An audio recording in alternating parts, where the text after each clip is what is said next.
Hello, hello, hello. Welcome back, welcome back, welcome back. Welcome back to some Friday night Frostpunk with some Frostpunk 2. For the first time in a long time, we are continuing the run from last week. Oh my god, it's amazing. Yeah, so let's see. So we changed it up a little bit last week. We're trying something a little different. We had started on a new map, so we're on the Fractured Gorge here.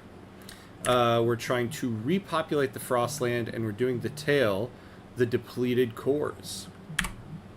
So, we're off to a pretty good start. Although, I do realize now I haven't done the good luck charm, and the thing that I get so nervous about, where I make sure the sound is working. So, hello, me. Yeah, there we go, there we go. Hello, right back at you, buddy. Okay. So, we are going to continue this. Now, we have an interesting situation here. We're doing well on all this stuff, but obviously we're not doing so well on the most important thing, which is fuel for the generator. The generator is off. This is true. But we have these guys coming back with 50,000 coal. So, I just realized they're going through the area called Drunken Wolf. So, we're going to get some coal from there. Now, that's a finite amount, so, you know, not great. But the other thing we're going to do is we're going to cancel this expedition. This gives us 30. Here we go. So the crevice fields, and they've got some coal here. It's deadly, but we got to do it. So we're going to launch out there. It's going to take 26 weeks, though. That is quite a bit.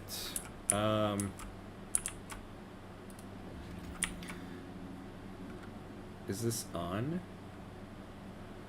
You know, I can never tell which ones are on and which ones are off. Is this on? Oh yeah, that one's depleted. Hey, Renard! Hello, hello! Long live Big Jen, indeed. Long live that Jen, that Big Jen. How you doing, my friend? Good to see you. Good to see you. Jack, hello, Jack. Welcome back, friend. Welcome back. Haven't seen you in a couple days. Hope all is well.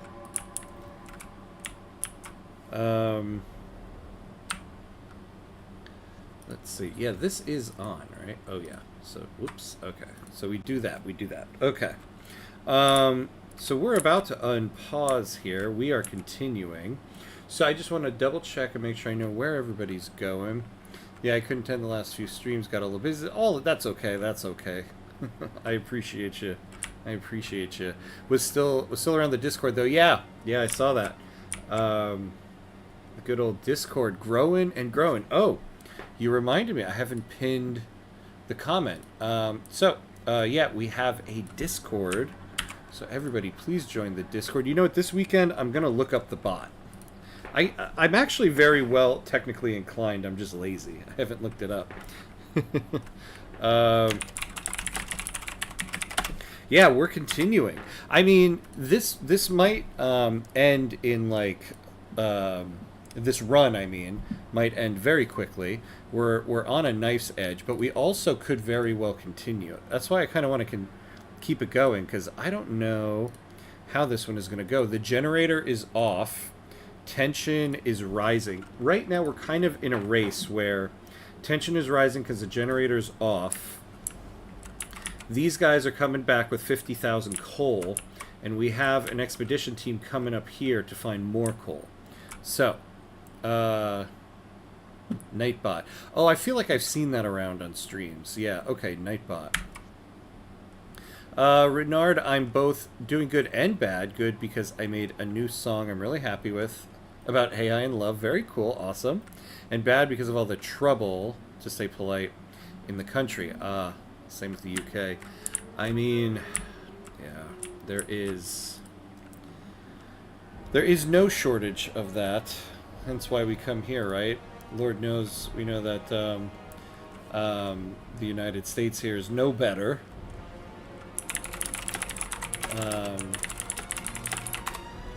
So yeah, we come here to to escape it. But I hope you're safe and well. That much I hope for. The new law they passed there. Verify your ID to access Spotify. Huh. That's interesting. Why? What is the reason for that? So to think of something else, let's play a game about about political trouble. Yeah, to get our mind off how awful the world is, let's play a game about the frozen apocalypse. Okay, so I think we're ready to unpause here because honestly, we're just we're really just hoping those scouts get back in time. Unregulated parenthood. What can we do here? The Icebloods like it. We like this. Population growth is increased. Percentage of active workers is slightly decreased. I don't really care for that. Not just Spotify. It was a bill passed under protecting children. But they have taken it much beyond that. I couldn't even access an article the other day without verifying my ID. That's crazy, because I wouldn't want to have to put... I mean, I know all our information is on the internet somewhere, right? But at the same time, it's like... There's certain things I just don't want to have to... The more you have to put your information in, the more your information is at risk, you know? I'm a simple man, really. Except when I'm not. I hear you on that one, man. I hear you on that one. As we all are, and as we all are allowed to be, right? Well, they're doing it through a third-party provider, which is nuts. Man, let me tell you something. I'm surprised by that because that's the American way, right there. The government passes a law that is something you now have to do, and it's going to be handled by a private company that's going to profit off of it. That is the American way right there. Golly, the heat. I know. So, oh. Yes, okay. That scout team made it back. Alright, so we're going to pause for a second. The scout team made it back. The generator's back on. Oof. YouTube is doing the same thing in the UK. They're also doing it in the US as well. Wait, so, like, you're going to have to put your ID in. They are using AI to try to guess if you are over the age, of 18. If it doesn't think you are over 18, you need to either submit a scan of your face or submit your ID. Well, I hope they know my account I'm over 18, because damn, I have my face on my account all day, every day. This is nuts. We live in the craziest time, I have to say. We live in the craziest time. Maybe not the deadliest time, but the craziest time. Do we have anything we can do for 10 people and food? Ah, man, if we just had a little more. That is nuts.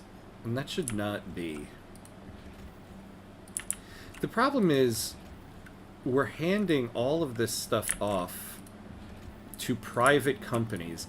I mean, I don't know how international the company 23andMe was.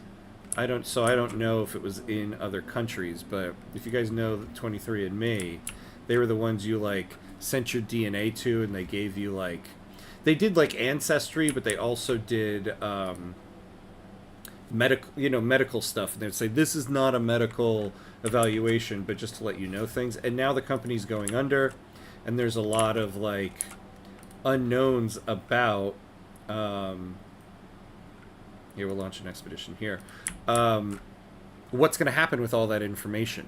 And this is what happens when you deal with a private company, right? So God, now we're going to have to hand all of this data and this information to these private companies, and I just don't trust them. And I'm always like, where's all the conspiracy theorists now? You got to listen to all these conspiracy theorists all the time, and then there's like real crazy stuff happening, And no conspiracy theorists. And I'm sorry, but I am not comfortable with submitting my ID over the internet at all. Yeah. Well, also for what you have to do it for, right? I guess there's certain things I'm willing to have a little bit of risk on, but yet to listen to music, I'm not willing to risk anything for that. It's also not only being used to protect children, they have already been using it like content on social media. God. We live in the worst timeline. We do. We really do. If not for conspiracy, at least whistleblower, right? Yeah. Yeah, we need a whistleblower at least. Oops. Somebody to I mean, that's the other thing too, why does it have to go out to private companies? Because immediately this is just being done for somebody to make money off of. It's not for any type of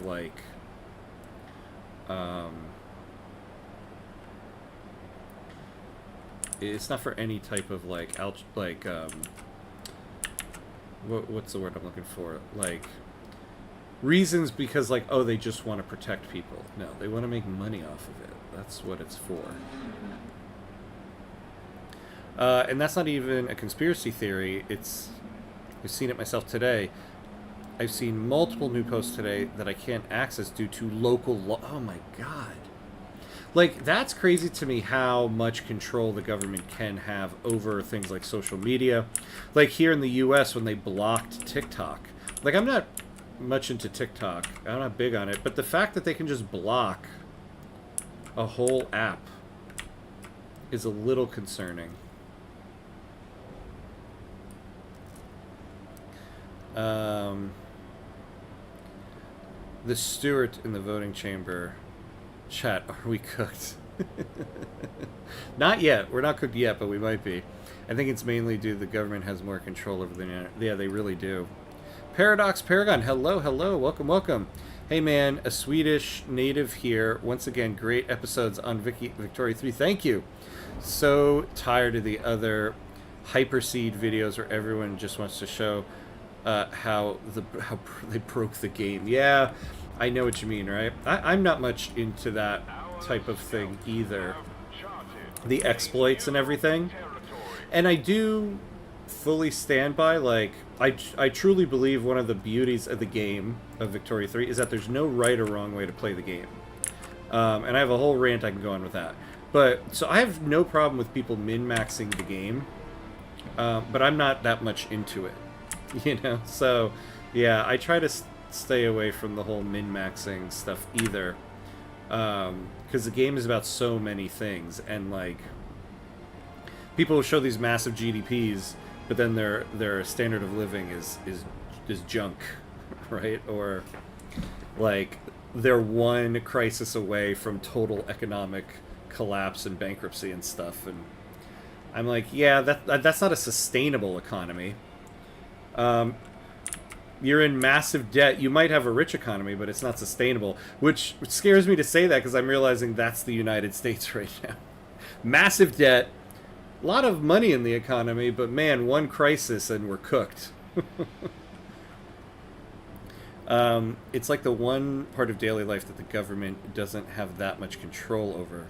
It's scary, man, especially with the thing with Steam and payment processors recently. Okay, yeah, so I've seen some talk about this, and I've been meaning to sit and read it, and then I haven't, and then I saw today, that weird response that MasterCard made, and I'm I really gotta catch up to this. So, yeah. Maybe research Trust Hub. Oh, that's not a bad idea. That's not a bad idea. Exactly, there's a huge demand for your version of tutorials. Awesome. Glad to hear that. Thank you. Yeah, I love making them. I love making them. Trump is fixing it. Oh man, if only. If only. Relationship rotation. With our species on the brink of extinction, we will assign people new partners regularly to maximize childbirth. The technocrats like that. Marriage is the only bedrock of society and ensures stable population growth. Thus, we will require all citizens of age to be married. We don't need that. It's crazy that payment processors can force Steam to remove games. Oh, is that what it was? So some of the payment processors told Steam they had to remove games? Because, yeah, the MasterCard response was like something about they didn't want their cards being used for illegal adult content, despite them being such a small part of the process. So, yeah.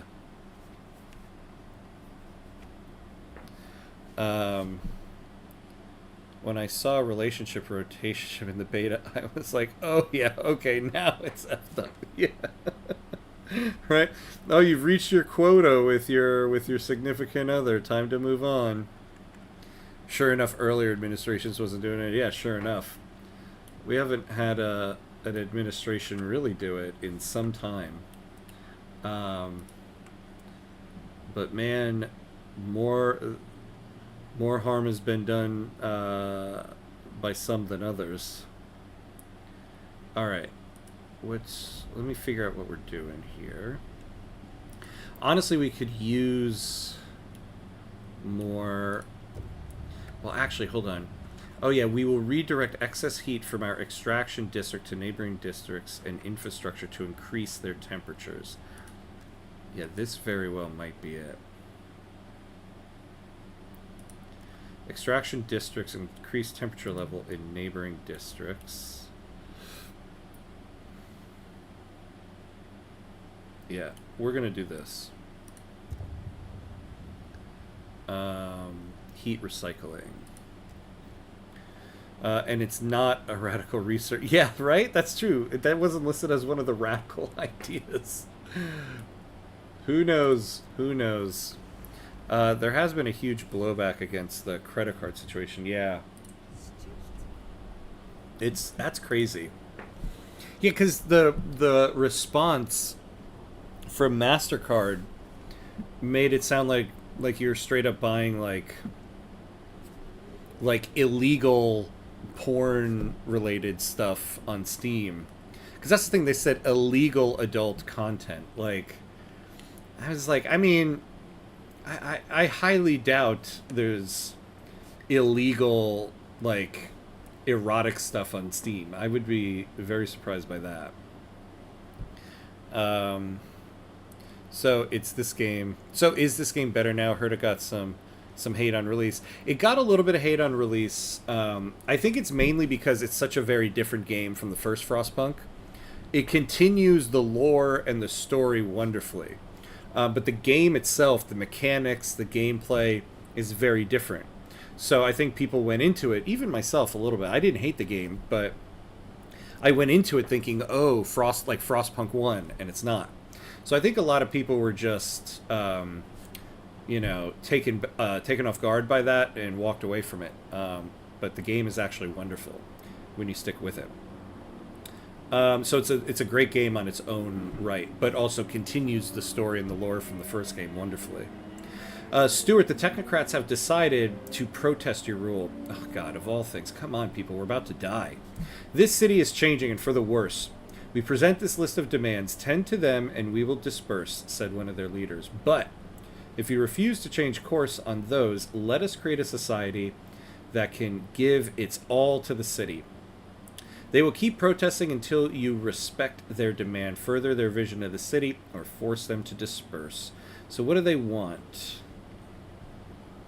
No, we're not doing any of that. Research, communal parenthood, relationship rotation. Yeah, I mean, I'll research those things. Sure. Why not?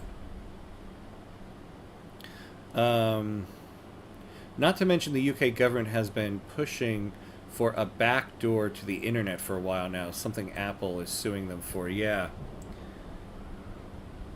Yeah, all the governments are like that, and Apple does seem to be very much against giving things like that to the government. We had an issue like that in the United States here when there was a person who like shot up, did like a mass shooting. The police wanted to get into his phone. He had an iPhone, and they couldn't get into it because it was locked. So they asked Apple to like make a workaround to get into the phone. And at first they were like, "No, we're not going to do that." And it's been a couple years since then, but I think they ended up giving them something, but there was a lot of back and forth on it. But they might not have. I got to double check on that. They were expecting Frostpunk 1.5 and not a true sequel. Yeah, exactly. And what's funny about that is then 11-Bit Studios was like, all right, people, you want a Frostpunk 1.5? We'll give it to you in 2027. Frostpunk 1886, there you go.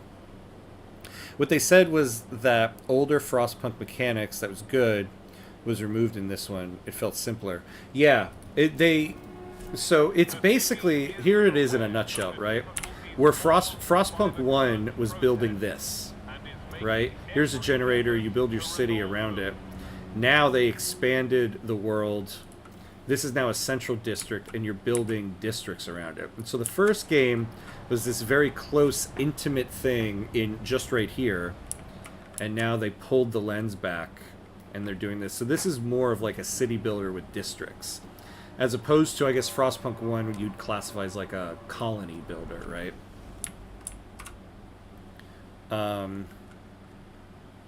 Corporate and left-wing ideologies want to restrict internet. Libertarians and conservatives want it to be free. That's interesting because I know that I was on stream one time. Somebody was telling me that like it made me realize just how different politics are in other countries. Because you said you're in Sweden, right? Like here in the United States, I would say it's our political spectrum is kind of the opposite. The conservative end wants to like regulate. They always say they want deregulation, except the things that they want to regulate. And unfortunately, things like the internet and all that are one of them. A circle of bunkhouses around a constantly burning bonfire. These people work nearly non-stop just to survive, their eyes lit up at the sight of our scouts, to whom they confess their yearning to linger, yearning for finer things in life, besides gathering wood and food. Yeah, so we'll get people. We'll come back in a moment because we have 25 Frostland teams and we might need them. We need to find... Alright, so we'll come back to that. How much longer till we get here? I want the full number of teams. Ooh, actually, okay. We can probably do with 20. Maybe we'll take... Yeah, we'll take this food. Because we need the food. And then...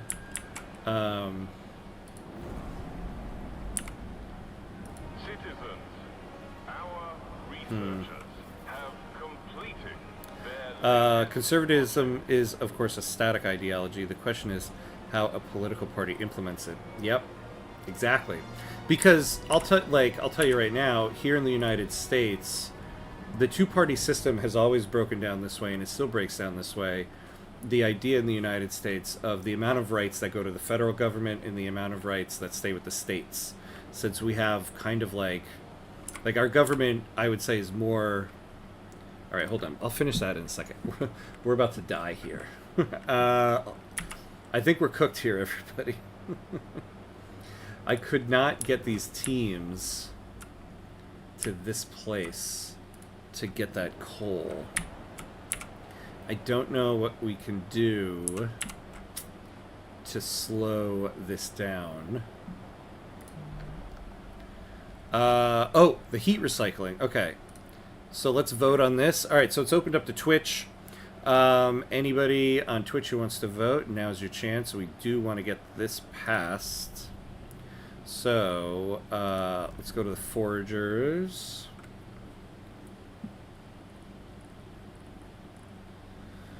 Heating hubs require 30% less heat. Sure, we'll take that. All right. So we're going to go to vote now. Anybody who wants to vote on Twitch, now's your chance. Going once, going twice. Here we go. Here in Sweden, I'm actually an active politician for the nationalist / conservative. Just tell me to not talk politics if you want to. I don't want to make the chat dirty. Yeah, take your time. Frostpunk comes first. No. I don't mind political chats. It's just that sometimes they, in intense moments like this, they too take my focus away, and I tend to get everybody killed. Yeah, here in the U.S., it's always fallen on that. How much power goes to the federal government?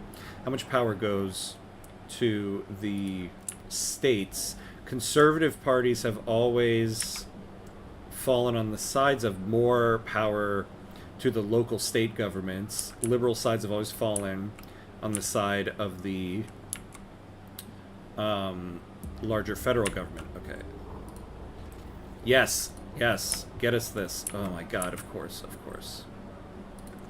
Alright, I'll finish that in a moment.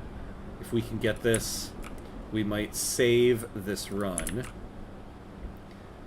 Yeah, swing out this way. 5 weeks. Can we last 5 weeks? Can you people just hold it together for just 5 weeks? Research communal parenthood.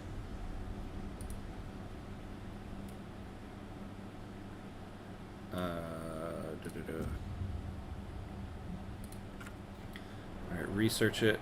We're researching it, people. We're researching.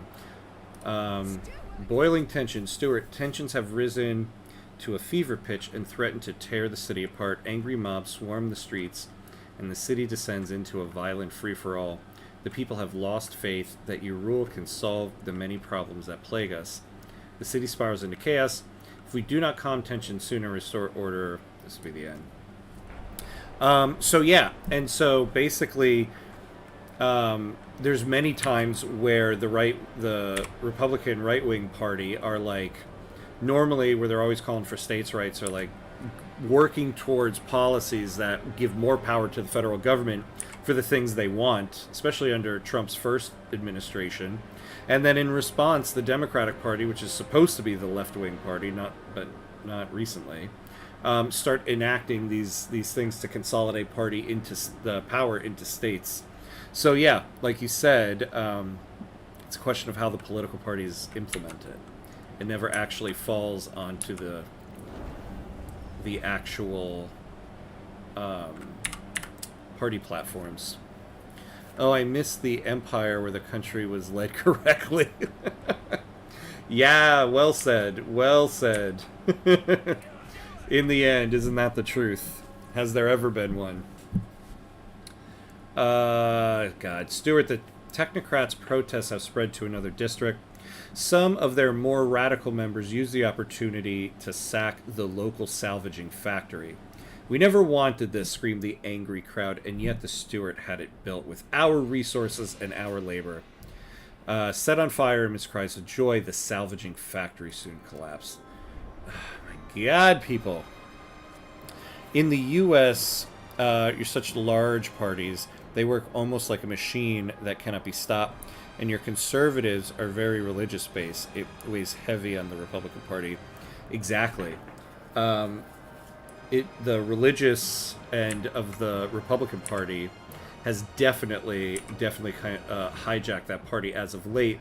And I think part of the problem is, since Ronald Reagan in the 80s, the entire political spectrum has started moving right. And so now the Republican Party has become more of a full-on right-wing party. And so centrists have kind of flocked to the Democratic Party. And so now the Democratic Party is this large tent party of centrists and leftists. And that's been the problem with the Democratic Party, is that there are too many conflicting Oh my god. We got the generator back on, everybody. There are too many conflicting politicians in there. there's always this funny thing about, this one politician. There was this guy Joe Manchin, who basically, for all intents and purposes, is kind of like a right of center politician, is in the Democratic Party, and then you have someone from my state, Alexandria Ocasio-Cortez, who's very much on the left. People always say it's a crazy situation that these two politicians are in the same party. Like, they're, under normal circumstances, like, that should not be. And that's why one party can't get anything done, and the other party can get things done, but unfortunately are the things that are kind of ruining the country right now. Hope you know which empire I'm referring to. Oh, I thought you were being sarcastic, meaning like there's never been an empire that ever ran anything well. I didn't know you had one in mind.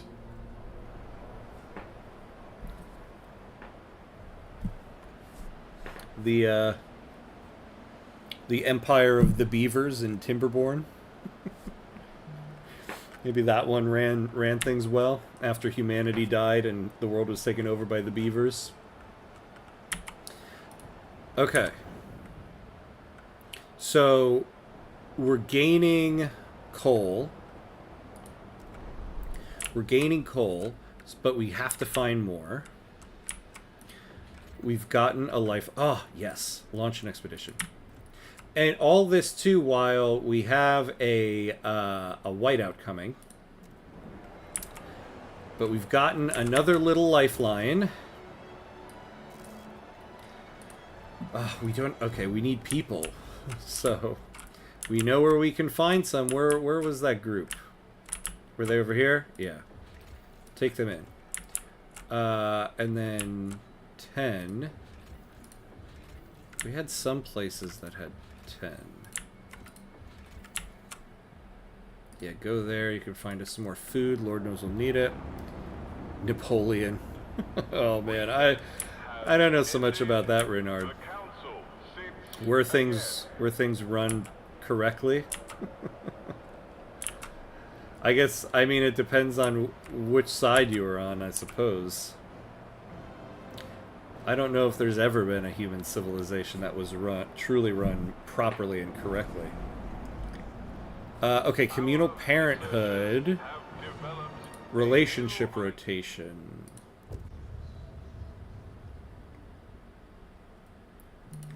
Alright, let's do that one. I only know British propaganda.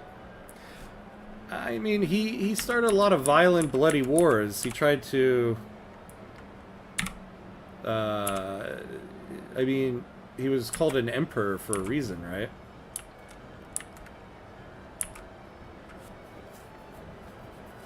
Why was he justified in invading the places that he did? It is very weird that they are in the same party. Yeah, plutocratic oligarchs and the left should hate each other. But yeah, and they do. And that's the problem. They do hate each other. And that's why we have one party that can't do anything, and one party that will only do things that only benefit the upper echelon of society. They are probably united in their hatred against free speech. Not necessarily. No, in the U.S. it's quite different. The left is the one more in line with free speech. In the United States right now, the right-wing conservative party, the Republican Party, is the one trying to implement book bans throughout the country. I mean, it's crazy, like, all these books that they're trying to literally ban. They're trying to ban The Diary of Anne Frank, for God's sakes.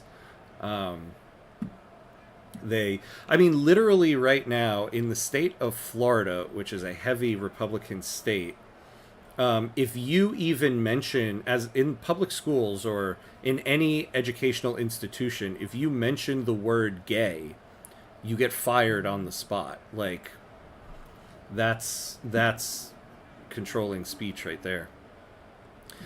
He only started 2. One against Spain. There's a hellhole governed by stupidity, and the second against Russia for not respecting a previous agreement. Every other was started by Britain every single time. Yeah, but he started 2. He invaded 2 other countries, right? So, and I don't know, man. I don't know if Napoleon was a defensive person, like a defensive person. Defensive meaning like militarily. I'm not. I'd have to look up more on Napoleon to be able to fully debate it on the spot, but I would be interested to look into that more because Napoleon being only fighting defensive wars other than 2 that you're putting an asterisk next to. I'd have to read up on that a little bit. That sounds interesting. I don't want to do this because we have stuff. Efficiency bone. Oh, efficiency. Yes. All right. Yeah, we're gonna take this to vote. So anybody else on Twitch who wants to vote, now's your chance. Going once, going twice. Here we go. Yes, Renard. Thank you for your vote.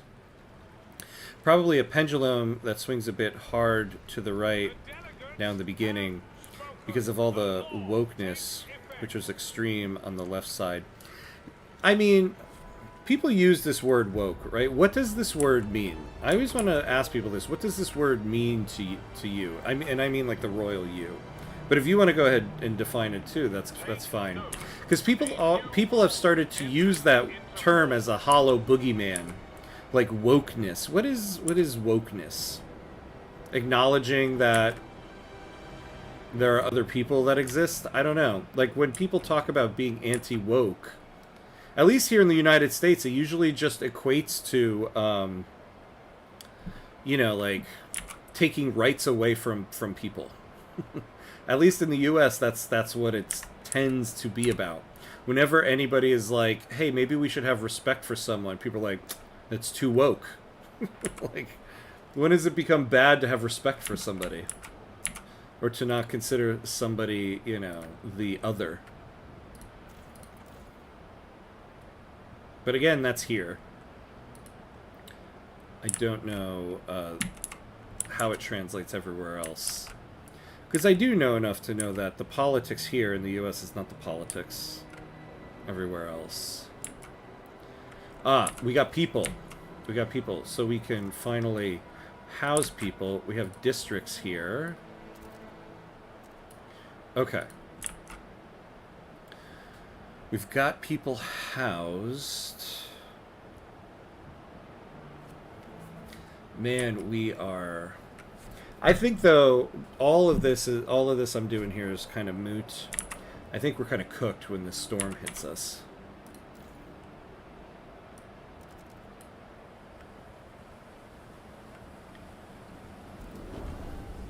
What? My guys, I was researching as fast as I could. Ah, they took over another one. Stuart, the Technocrats' protests have spread to another district. Some of their most radical members used the opportunity to sack the local untreated sawmill. We never wanted this. Yeah, we heard this one already. Wokeness is a tool to eradicate tradition and culture. It has the same meaning all over here and in the U.S. So what's an example of culture that's trying to be eradicated? Like wokeness. Like, what's an example of that?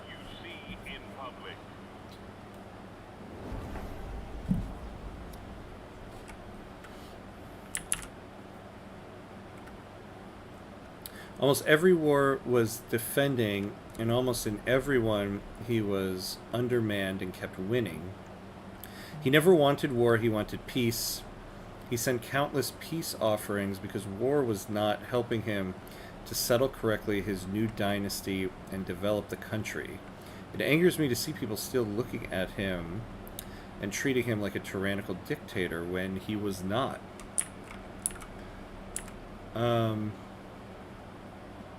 Well, that's interesting. I'm definitely gonna look that up.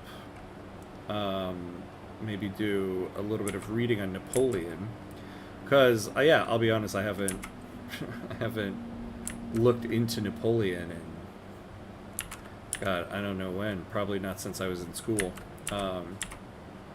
But yeah, the prevailing sentiment is that he was a very tyrannical person.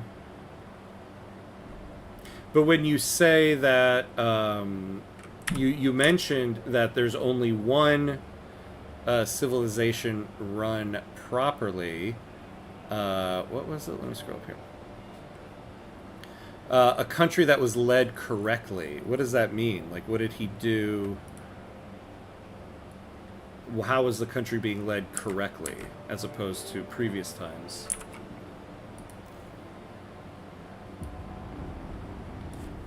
Man, look at this.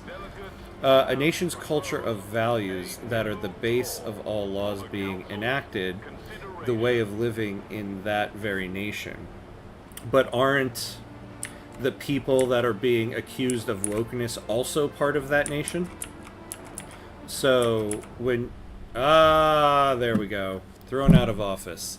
So when you say a nation's culture of values, well, who defines what that nation's culture and values are?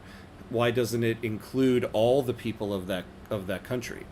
It's essentially what you're saying is one portion of the country's nations and values, because if you're saying another person's culture and values are ruining somebody else's culture and values and they are not part of the nation, isn't that inherently isn't that inherently bad? Who decides whose values are correct and whose aren't? Because aren't all people part of the nation? When they came for you, your guards looked the other way. You have been deposed from office and exiled into the Frostland. You are never to return to the city under penalty of death. Some of your supporters follow you out into the snow, turning back one by one until you are fully abandoned. Tired of your failed leadership, the citizens have deposed you. When you do try to learn something else than just about the battles he did, way more than that, and for my message about led correctly, I was comparing the state of the country right now and back then. Yeah, no, I know, but I mean, no, that wasn't a rhetorical question. I was genuinely asking. So, what was his internal policies like? Like, what did he do to run the country correctly? Because yeah, I'll be totally honest about it. I know a little bit about international stuff he did, and I think with every leader, there's the stuff there's their international foreign policy and stuff, and then there's the internal politics of it. I don't know much about his internal politics. What was the life of the French people under Napoleon in France? A nation's culture of values have grown over time for decades and centuries organically. Wokeness are just trying to defy that inorganically. Well, you say, though, that's the same in the United States as well. I mean, if you're talking about we'll take the United States, for example, our culture, if you're talking about what was in place for centuries, at the very beginning of our nation, slavery was heavily embedded into our culture. Like, under what you're saying, isn't the abolishment of slavery trying to ruin the values of the United States? Or, because I would say that abolishing slavery was trying to rid the United States of an evil that it had. But if you're saying a country's culture and values can never change, well, then that's a country that's going to be stuck in a backwards way for a long time. They can have their values, but they are shoving it down people's throats, which piss people off. How, though? What does that mean to shove something down people's throats? And if you are pushing your culture on someone else, or if you are dictating how somebody else should live their life, isn't that the same thing? Isn't that the same thing? I mean, if you're saying that in the United States right now, we are literally, like, people are being fired from their job because, you know, of their sexual orientation or their race. Those safeguards have been taken away. Like, how is that? How that's just basically someone existing. Under what you're saying, it's basically someone's mere existence is shoving an alternate culture down someone's throat. Slavery is a thing that changed over a long period of time. It did not just come into people's mind during one mandate period. Yeah, I mean, the abolishment of slavery actually happened fairly quickly, at least in the United States here. The American Civil War only lasted for 4 years. And the Civil War itself started about 100 years into the after the country's founding. So, I mean, you can't even say it was a culture of centuries. First of all, in the United States, we can't even say our culture is centuries long. It's just merely centuries long. You know, we're a little over 200 years old to begin with. Oh, and we got the Twitch bot. It's not a Twitch party till the Twitch bot shows up. Let me get rid of that Twitch bot.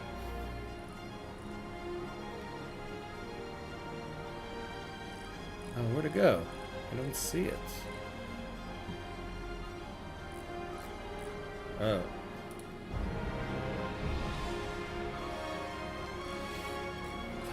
There we go. All right. So, before Maximilian, slavery's bad, okay? Agreed. We are just thousands of years here. True. U.S. is young. Yeah, U.S.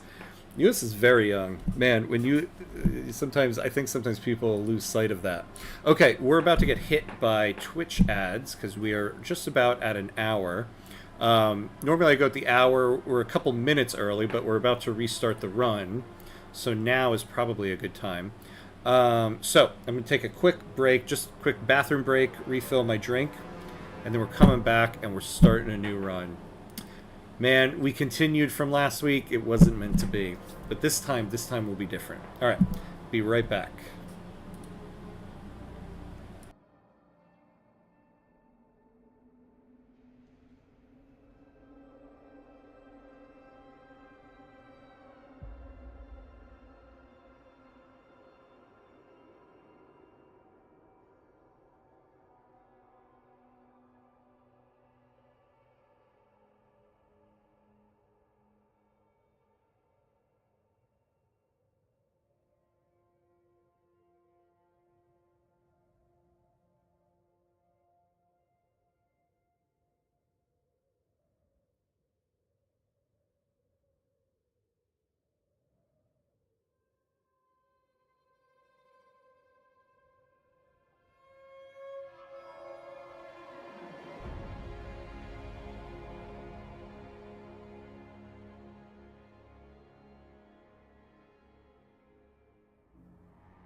All right, and we're back, So something I thought of too while I was getting a drink, just to put how young the United States is in context. It's this wild thing I was reading about one time, that there's a person, I don't know if he's still alive now or he just like recently died. He's a man like in his 80s, whose grandfather was like a colleague of George Washington in like 1776. So like the guy's father had him when he was very, very old. I think his father's like in his 70s when he was born, and then his grandfather had his father when he was very, very old. And so to put into context how young the country is, there was a guy alive whose grandfather was around at the founding of the country. Okay, let's see. Oh boy. Okay, the Code Civil, which unified the civil rights, liberty, equality, private property, marriage, etc., administration reform to be centralized and have a prefect in each department.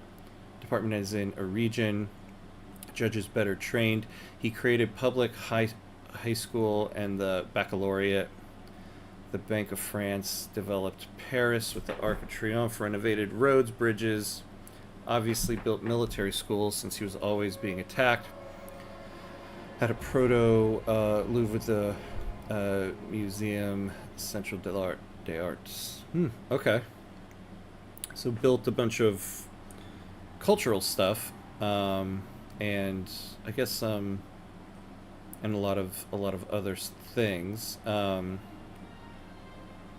So that's interesting. Yeah, I'll have to. I don't know much about his internal politics, so that's interesting. I also believe you are more aggressive against gays in the U.S. Here, we don't care if you are gay or bi, etc. I despise the Pride HBTQ movement because of what it has become. It's become destructive. Trans and queer are way over their head, with them competing in women's sports and using their bathroom, teaching young kids about non-binary nonsense. Yeah, I'm sorry, I'm not on board with that, to be honest with you. The hatred of trans and non-binary people and all that, I just don't. It's something I absolutely just cannot stand for, under any circumstance. The amount of bigotry and hatred towards the LGBTQ community, the way that people are treated, it is life or death. And this thing you bring up about a bathroom, if you actually go and talk to trans people, bathroom stuff is actually the least of their concerns. I'll tell you right now about how trans people are treated. Here in the United States, in Texas, if you have parents that if you are a trans kid under the age of 18, and you have parents who support you, the state of Texas takes you away from them. Now, if you look at statistically, I gotta be careful about certain topics I talk about, I guess, since I'm streaming here. But the rate at which people will do very detrimental things to themselves is astronomically high. And that number rises even higher if you don't have parents that support you. And so in the state of Texas, if you have parents that support you, we take you away and give you to parents who don't. It's basically a state-sanctioned bad end of time for you. So this nonsense about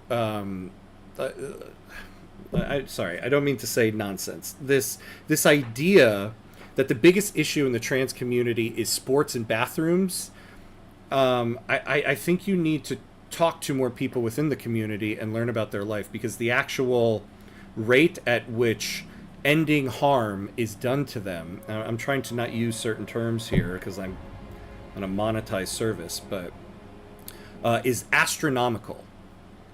And we do nothing about it. Nobody fixes it. Nobody looks into it. If this happened to any other group, it wouldn't stand. So I'm sorry. That I just cannot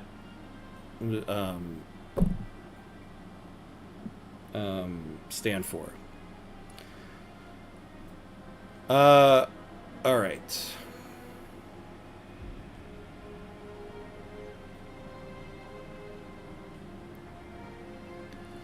All right. Let's start a new run here.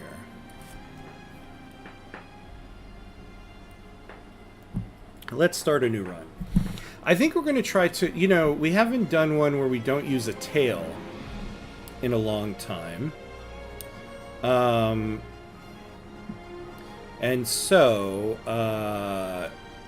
we're going to try to not use a tail. I want to try to repopulate the Frostland.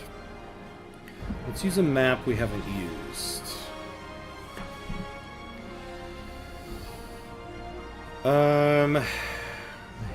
Honestly, I really like the Fractured Gorge. I kind of want to just use that map again, but not have a tail and repopulate the Frostland.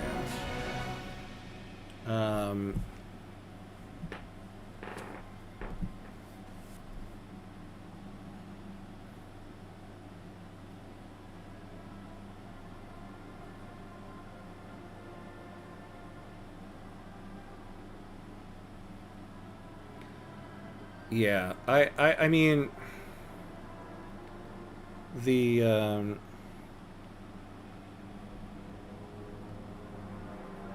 idea of, I mean, I'm sorry, it's just an old tired trope that the LGBTQ community is shoving their values down people's throats and trying to force things on people, when we're talking about, when the reality of the situation is actual harm is being done to people, and as a society we don't care, and I just can't entertain such an idea.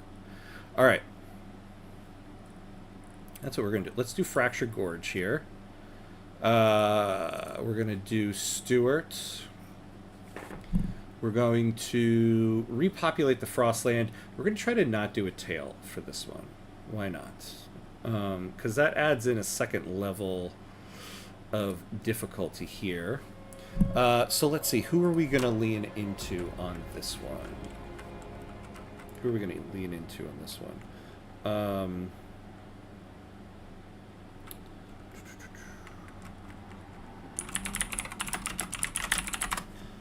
All right. Oop, nope.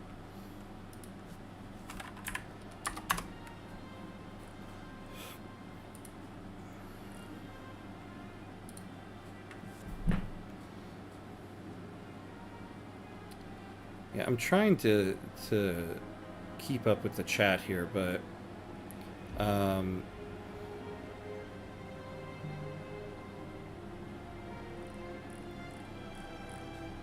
it has kind of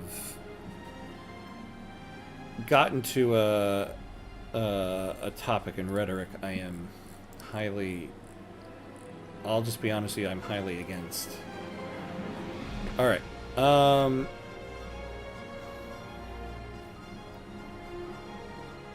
We are going to lean into, so I feel like with every run you want to look at which faction do you want to lean into, right? And maybe one we haven't leaned into in a while. Maybe the Bohemians.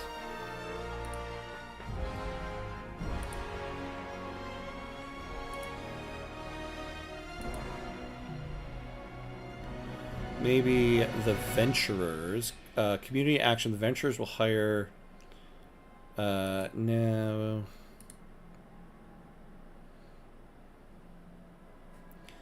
Okay. The Overseers will maximize production.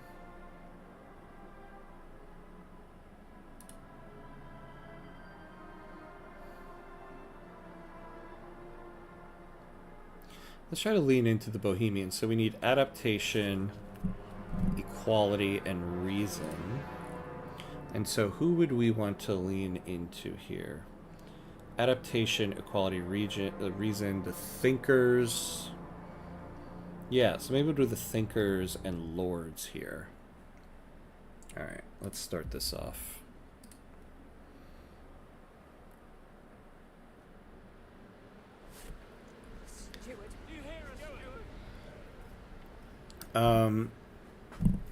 A lot, a lot more to the man than the British propaganda makes you think. If you're wondering why the UK was always on Napoleon's back, it's because during the Revolution, the revolutionaries conquered Belgium as part of the New Thinking, being the natural borders of France, which is with the Alps and Pyrenees Mountains and also the left bank of the Rhine River. So Napoleon was a sacred emperor. He promised to keep the Rhine River under control, which the UK could never agree to let him. Because the UK was still thinking about the continental power balance for something called like that, and obviously they would never have a strong France. You know how it is between us, such a long love history. Okay. Interesting. Alright. Mass migration is not organic in any way. It's forcing multiculturalism on all Western nations. I was going to talk about Frostpunk. If you don't agree with statements made here, I will respond. Well, what's wrong with multiculturalism? You don't... Is that a... Are you saying there's an issue with multiculturalism spreading? No hard feelings from my part. I respect your free speech. Yeah. No, I respect yours too, which is why I was trying to stay level with the way that I word things. I appreciate the civil discourse, which is something heavily missed, at least in the United States, and I'm sure other places too.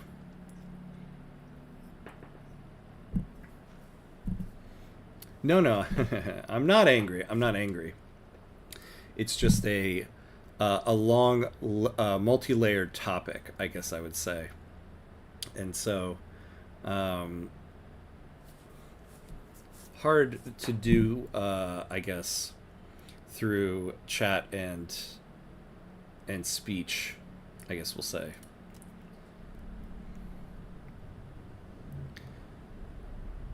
You cannot multiculturalism is culturalistic anarchy. Yeah, I don't know about that. I mean, multiculturalism is about embracing those who are different from you, which I don't think is a bad thing. I mean, I think anything that can get us away from tribalism is good, and I think multiculturalism is something that can do that for us. Paragon high school dropout moment. You cannot enact laws from one culture that wants freedom for women, but another that removes it from them. Yeah, but I think as a society you can make the statement that any cultural... that any part of a culture will be respected other than things that will remove autonomy and rights from people. So a culture will be respected, but if it's going to like remove the autonomy women have over themselves and their own body, then we won't adhere to that.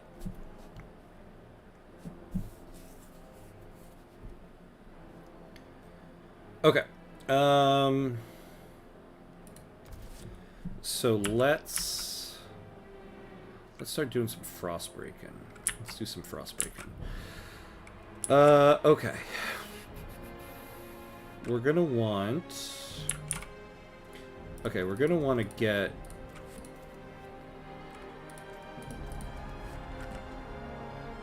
this stuff cleared out. We're gonna want to get some materials here. There we go. Apparently you see you masked off anyone probing you. You went from trans bathrooms to X culture is inherently oppressive to women. Do you see what I'm talking about? Yeah, that's a good point. It's a drastic shift. As you can see, in all Western countries, the safety is gone.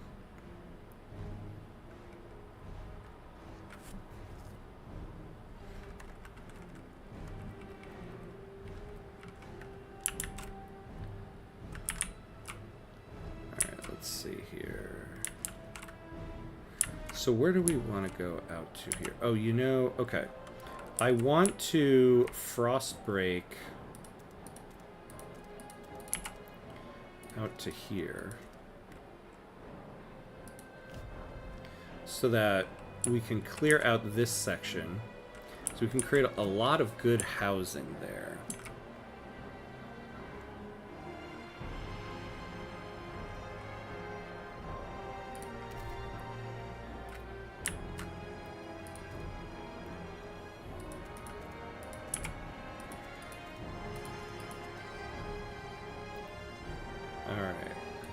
So we're going to have to frost break out more that way.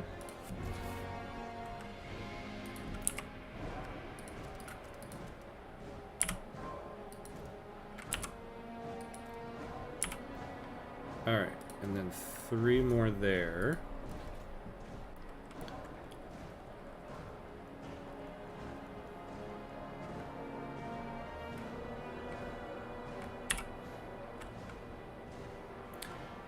Multiculturalism is anarchy in cultural form, just like no state religion where all religion is allowed in the public. Very dangerous. Wait, so are you saying it's dangerous to not have religion, to not have a state religion? Is that what you mean? Just stating facts, which seems to make you mad.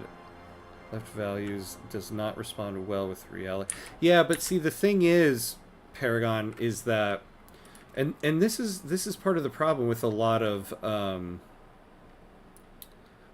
political rhetoric. What you're talking about is the value and validity of people. So when we talk about politics, see, we're not actually talking about politics here. When we're talking about politics, we're talking about like tax brackets, right? Like, I think the upper 1% should pay more in taxes, right? I believe that.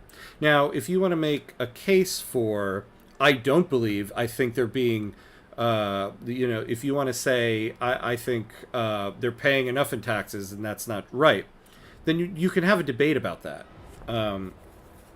Because objectively, there's no right or wrong answer. There's a value system there, right?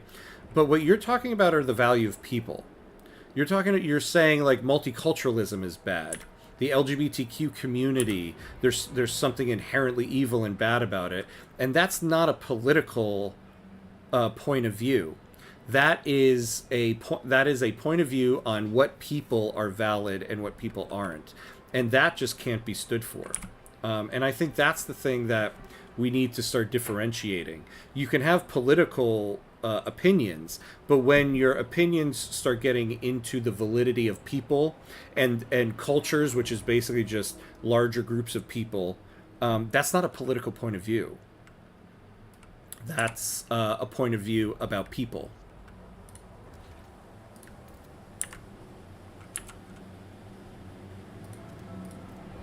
Alright, so we're going to do these 3 right there. So we're going to leave that section open.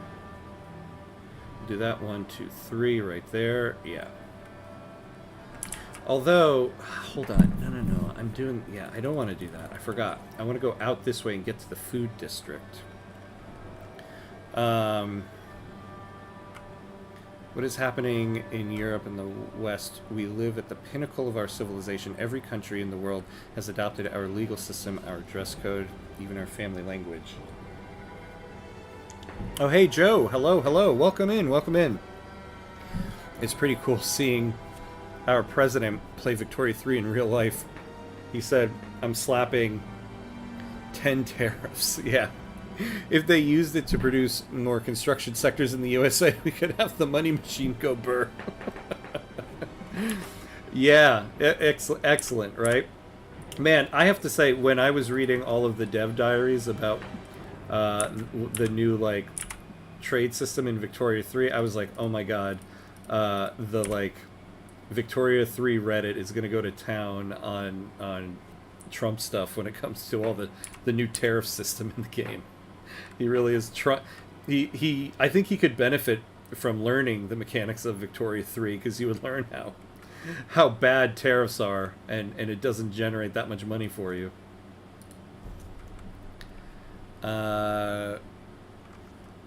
Robespierre religion is free here, which makes it in an anarchy state. In an anarchy situation, the most aggressive and offensive force will move their position forward, like Islam. Yeah, also not something that is going to be Islamophobia will not be stood for here. I come from a Muslim family, and I'll tell you right now, most people don't really understand what Islam is or what it's about. Whenever anybody starts talking ill about Islam, it's a religion like any other, sure, but I don't see any ill in Islam that is not in any other religion. I said religion is free in most every country. This is not a Swedish thing. Huge respect in your videos, but we are not on the same political spectrum, which I respect. Yeah, no, agreed. Thank you, and thank you for the compliment on the videos. But yeah, I think we are not clearly not eye to eye on politically. All right, let's build the council hall, and we can unpause here.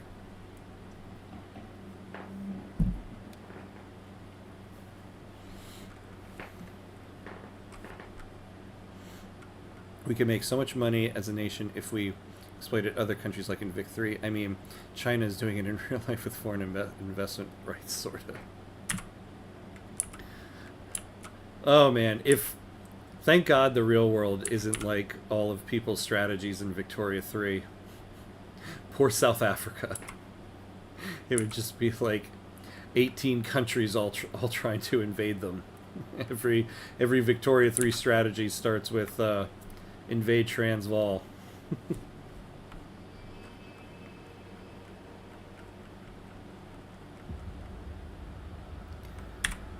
All right.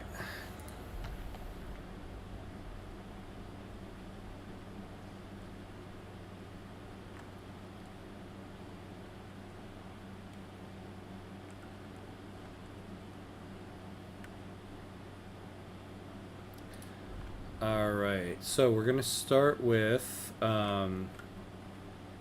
wait, so let me double check here. We are leaning into adaptation, equality, and reason.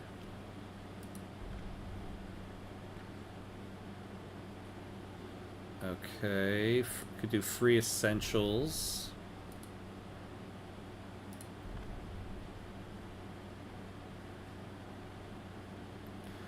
Alright, so why don't we do... What about food additives here? Yeah, let's do the forage additives. We'll get some adaptation. So let's negotiate this. Interesting, the thinkers weren't on board with this. Let's do...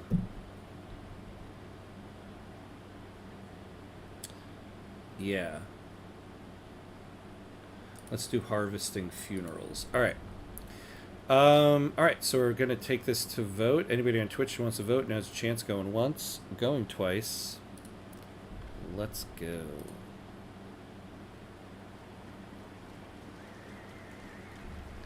Look, Djibouti is the Boer states of our time. There's so many military bases there from different countries. Oh yeah, you know, that is true. That is true. I didn't think of that. Islam is not a monolith, though. That's like saying, oh, hold on, I missed something.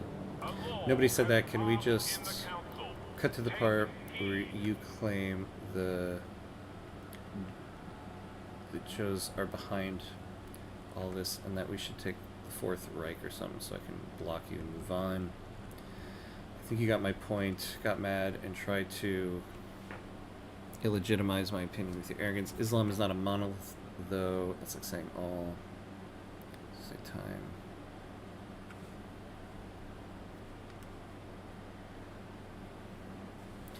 Yeah, I think the chat is now getting. I think maybe we should. I don't know. For lack of a better term, just end it where it is.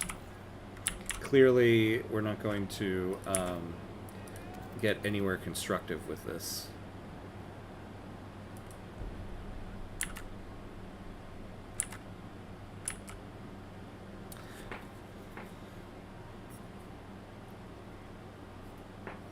I mean,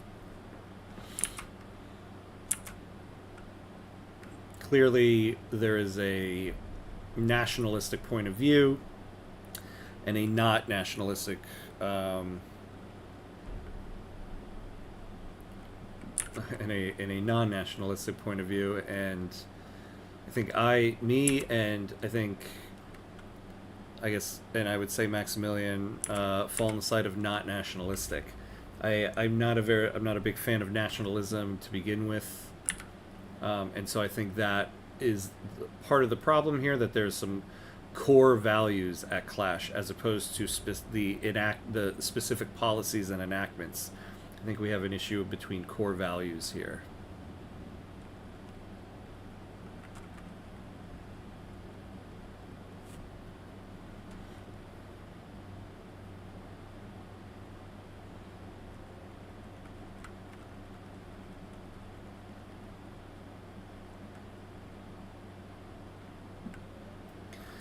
Yeah, at this point, let's... Hey, Renard. I know. I see you voting. I appreciate your votes. Renard. Yeah, I think we should just agree that we are at an imbalance. All right. Let's get this going.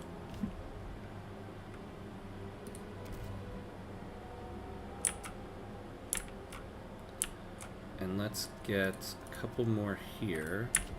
All right, and now, so we're gonna shake some people down here for money.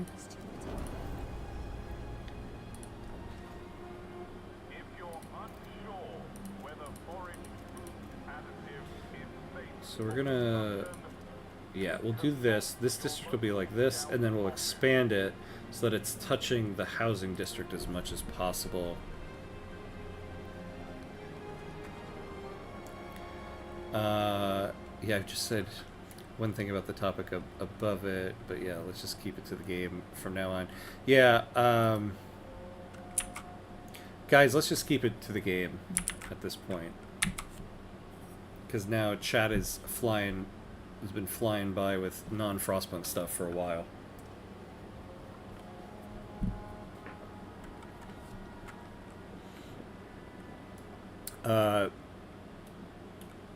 Paragon, I appreciate your support on the videos, but yeah, I think we are collectively at an impasse of values that is not going to be worked out over chat.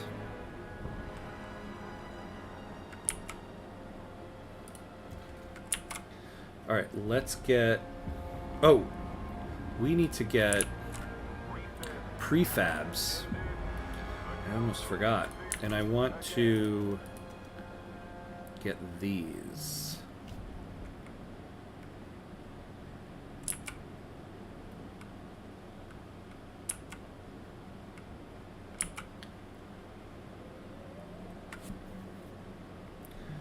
And then let's get some materials. Oh, look at that. Yeah, perfect. We can expand with our 3 there and do that. Okay. Oh, and while we're doing all this, we need to make sure we are frost breaking out to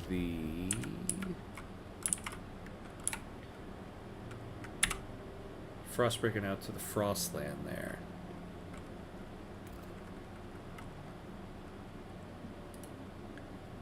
All right. Oh, and so we've expanded. Oh, right. I never built the 4th district. Well, perfect. We can build the 4th one. No, not all the way down. I want it to touch the food district here. So we'll do just like a big long guy here. Yeah, there we go. Alright, so this will cover our housing. Alright, let's build us some coal before we totally run out of coal. And let's build it in a way, yeah, where we can connect that last part right there.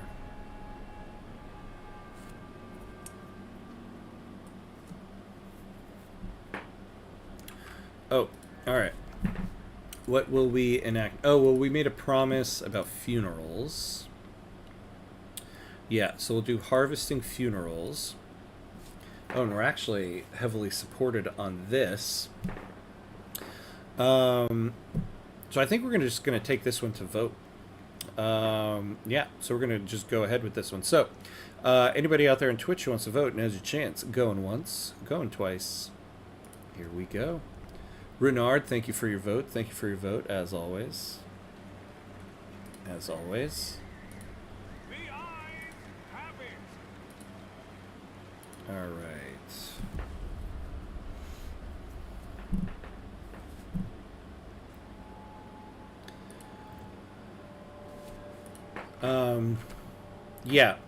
Yeah, I appreciate that. Yeah, I'll say this. I generally encourage political discussion, but I think if it reaches an impasse to the levels that we have here, I think it's unproductive and ultimately not fun for the game. So I think at this point we should just leave it where it is. Because it is what it is. Clearly, I disagree. Maximilian disagrees. Oh, well, there you go. There you go. Discord. Discord, which segues into... I have a Discord, which is pinned to the chat.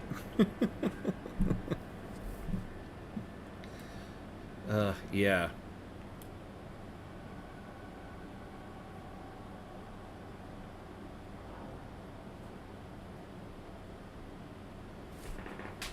Yeah, moderator, right? I think it was last week during my Friday Night Frostpunk that we got hit with someone spamming the channel. For the first time, I had to figure out how to like ban some people out because they were putting text-created pictures of male genitalia in the chat.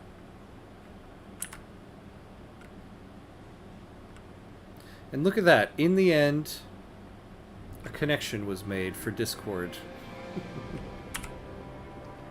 I appreciate that, guys. Okay, Stuart, we have received multiple complaints about from citizens that their districts have grown colder of late. Everyone keeps coming to me to complain, but there ain't much I can do. Last I checked, it's the steward who's supposed to keep us warm, complained a furnace technician. The cold is a serious concern for our citizens. We have to take action. Alright. So yeah, we got some stuff to do for heat here. Protect our children of the country. Yeah. Yeah, protect them from the cold, which I have not been doing. Oh, we need to shake people down for money. Expand this. Ooh. Oh, we need... okay. Yeah, this was not an optimal run here.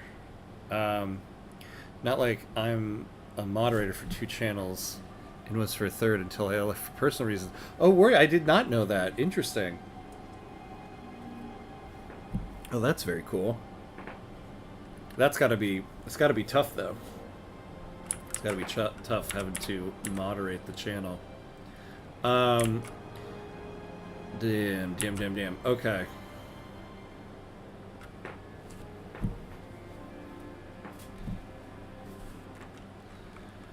I put myself in a bit of a corner here, so we're gonna have to tear something down. So let's tear this down so we can get some prefabs back.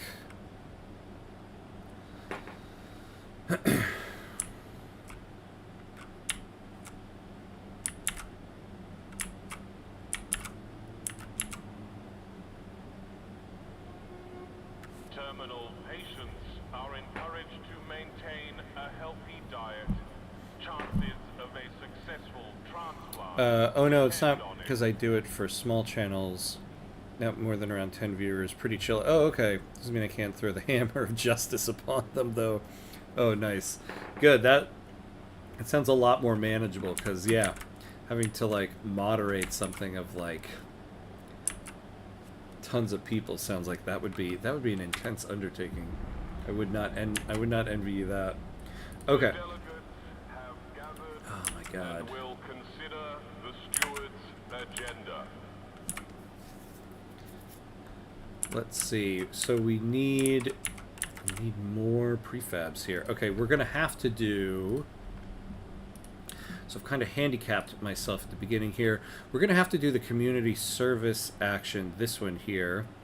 The machinists like it, but we're gonna need this so that we can get 20 more prefabs to create a prefab district. We have 31.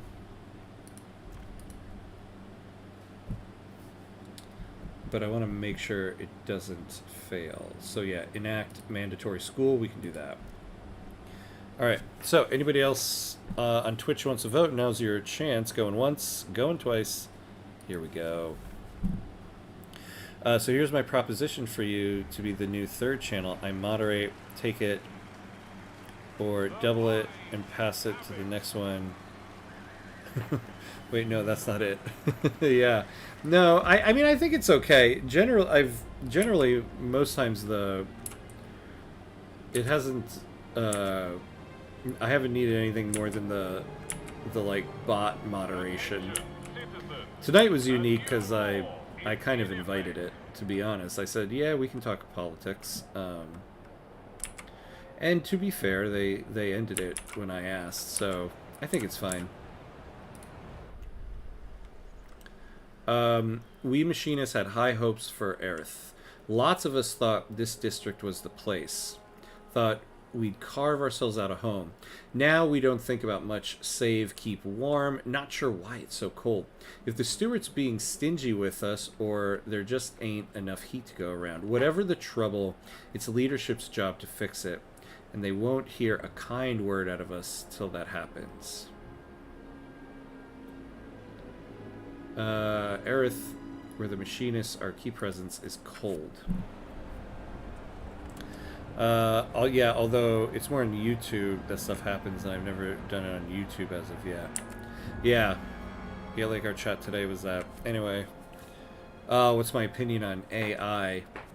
I mean, I'm not a... So there's a couple different implementations of AI, right? Like, I'm not a big fan of AI-generated content, even though at the very beginning of my whole, journey on doing this, I used AI for my logo and the chapter card image on my videos. And then somebody, pointed it out, called me out on it, and I realized, yeah, I'm not a big fan of AI-generated content. Why am I using it? And so I took all of it out. And now my logo is not AI generated. I don't have AI generated images on my videos, because I'm also a writer, and the idea of like AI writing to me is not very good. I think here's the problem with AI, right? This is the way I like to describe AI. People talk about AI being creation, and I don't. It's imitation. It's not creation, right? Like, this is so. Here's the example I always give. When the movie The Dark Knight came out, everybody was so enthralled with Heath Ledger's depiction of the Joker, right?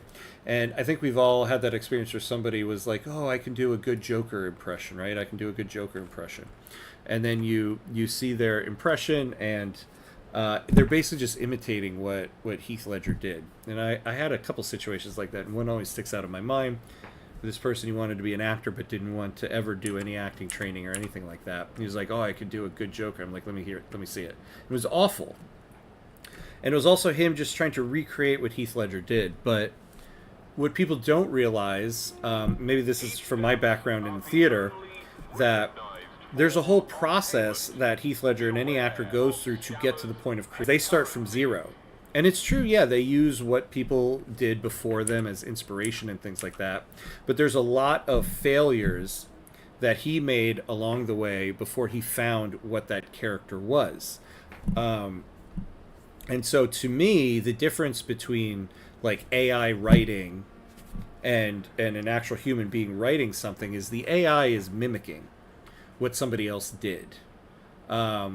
They are doing the impression of Heath Ledger's Joker, and they might be very good at it, but it's still an impression, and they're not going to be able to create what Heath Ledger's Joker was. Before Heath Ledger did the Joker, AI could never create that version of it.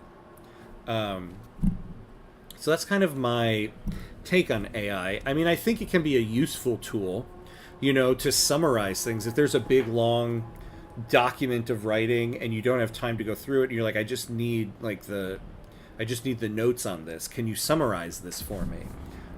That's a useful tool. I have no problem with that.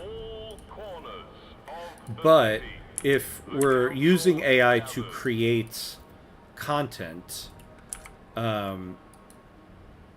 don't know. I just think that ultimately we're not going to get new content. We're going to be recreating what others have created.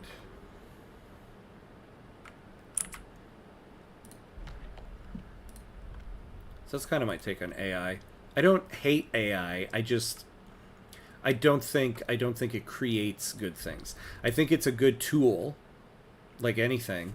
It can be a tool to simplify some tasks, but I don't think it's something that we can use to actually create things. You still need that human ingenuity to create something from nothing.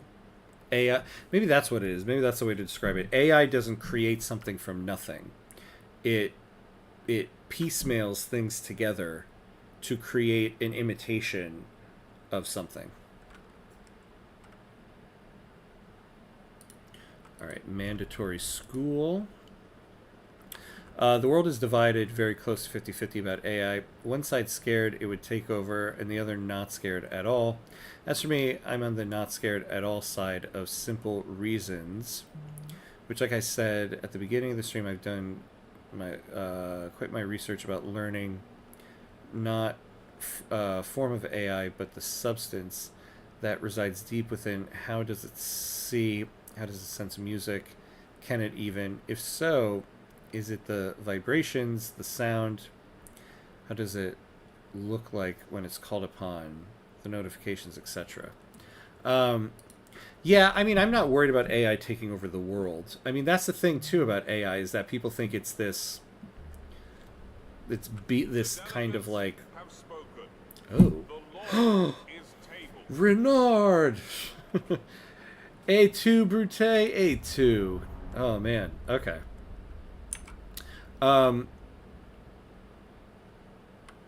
Like, AI is biased by the person who made it.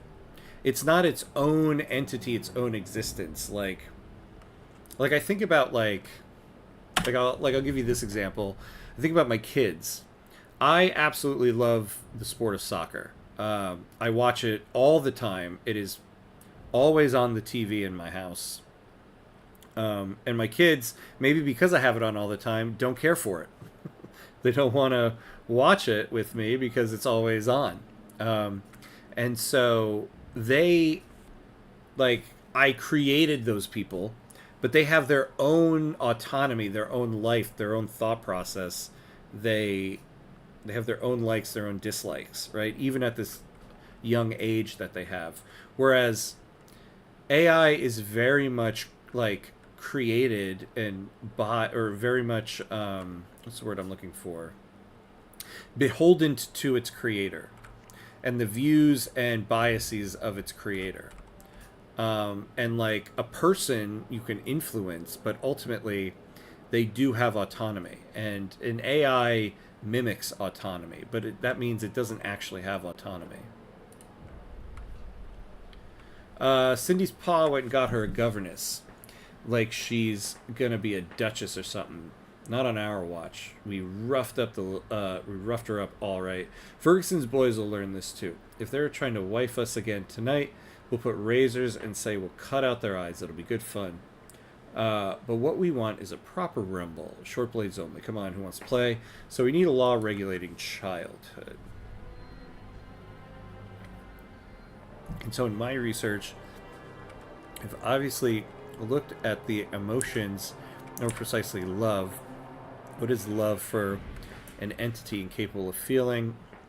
And I've come up with such a beautiful quote that I can't reveal to you. It's going to be in my book. Oh, very cool. Awesome.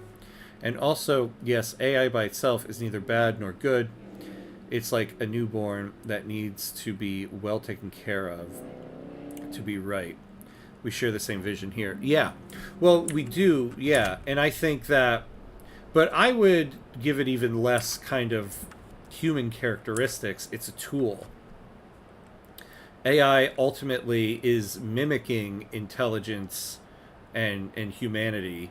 Ultimately, it's a tool, and any tool is it's based on the person using it, right? I don't even that's the thing. I don't even think I would say it's like a newborn that needs to be well taken care of.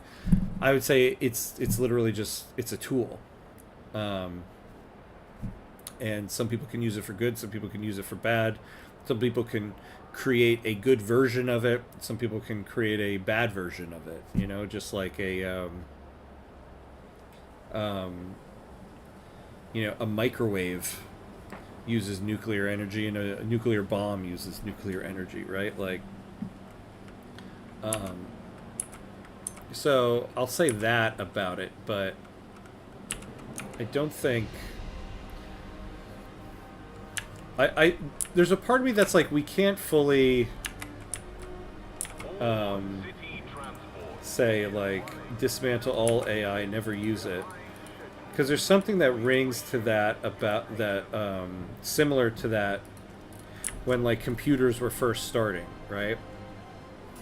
I'll give you an example. The original movie Tron, when it came out in the 80s, that year at the Oscars, it was disqualified for the Oscar for Best Special Effects. And the reason was because they said, well, you used computers to make the special effects, and that's cheating. And so they were disqualified to be eligible for Best Visual Effects.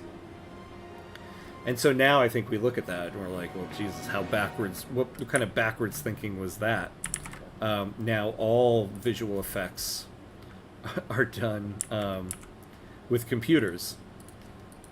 And so, but again, the idea of computerized visual effects, that's a tool, right? And so you got to embrace the new tools available to you. But I think we need to be mindful of the fact that AI is not actually intelligence.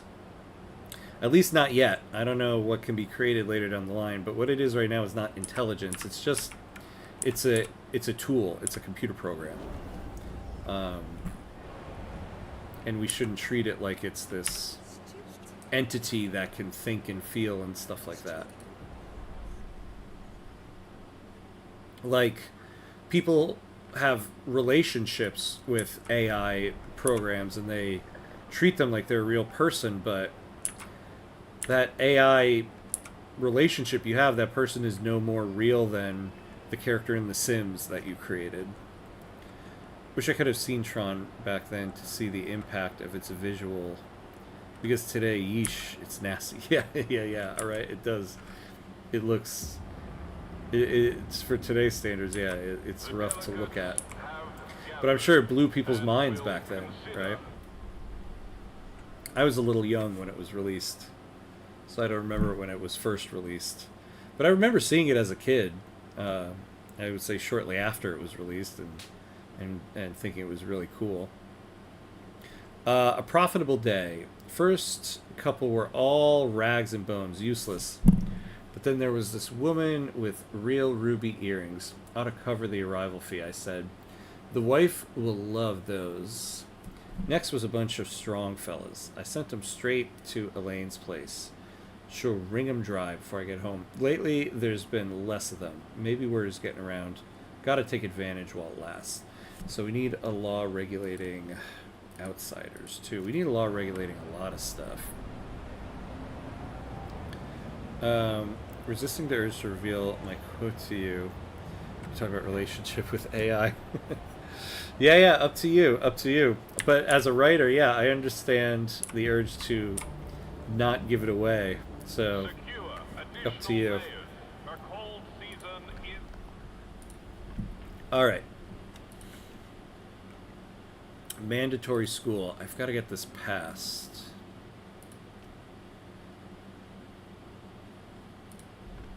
Oh yeah, here we go. Alright.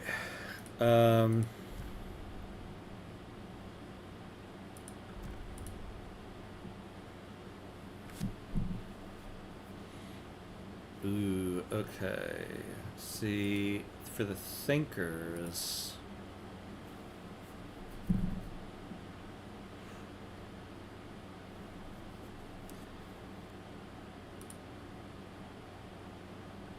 Oh, change the law, repeal harvesting funerals. Alright, what about the machinists? Heat homes. See, though, I don't think I can do that right now. Yeah. Buy my book when it comes out. If it comes out, probably a second time help. I will buy it when it comes out, yeah. Absolutely. I'd love to support you on that. Give it a read. Consider yourself to have one future sale. You know what? We can do this. We'll fund projects. There we go. Alright, so we're going to go to vote here. So anybody else on Twitch who wants to vote, now's a chance. Going once, going twice. Here we go. Oh, thank you. Thank you, Renard. Thank you. Appreciate it.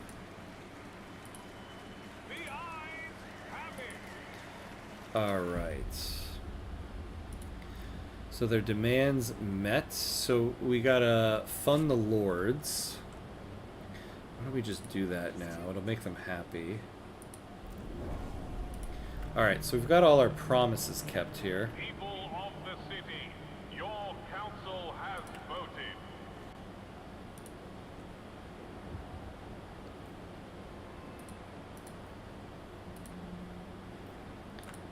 Alright, what do we got here? Council gridlock. Stewart, a law you propose has failed to garner enough votes in the council to come into force.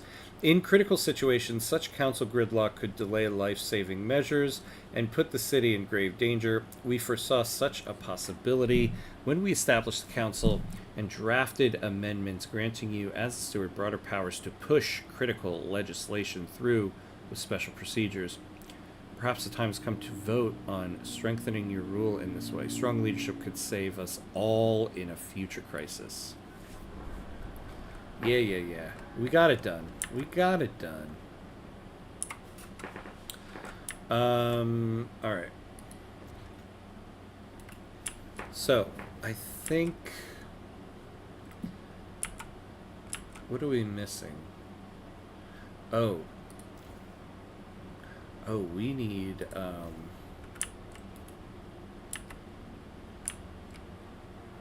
we need more housing. That's what we need. And don't be scared. It's free political views. Maybe not the best way to sell it. Let's think it through.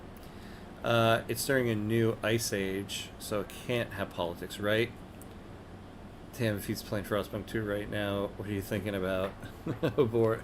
Abort. No, not everything needs to have politics in it. That's the thing. You know, sometimes you do need an escape from that type of thing. I mean, I always find it Funny Fox Emperor here. That'd be funny if you showed up one day with that screen name, Funny Fox Emperor. I always find it interesting how the Victoria 3 Reddit is so free of politics. I mean, I know it's one of the rules, no politics, but everybody always has no politics, and you know that never actually happens. But for a game that's so embedded with politics, how that entire like channel or that entire Reddit somehow avoids it is kind of amazing. All right, so we got to get down to this coal vein here and build another coal thing because we are about to run out of coal.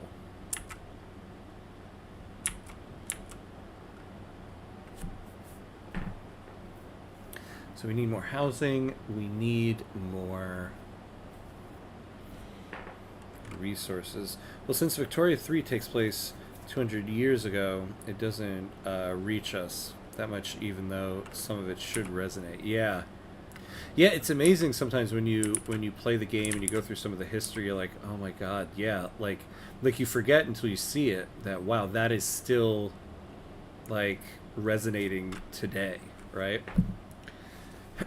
Like I was always kind of hit by in Victoria 3 when they added in that thing about the Great Game. The Great Game in like Afghanistan and Persia, between Russia and Great Britain. I had never heard of the Great Game before. And when you read about the whole premise of it, I'm like, oh my god, this was the Cold War. This is exactly what the Cold War was between the US and Russia. Just it happened 100 years earlier between Great Britain and Russia. It's just like amazing how much history repeats itself, you know?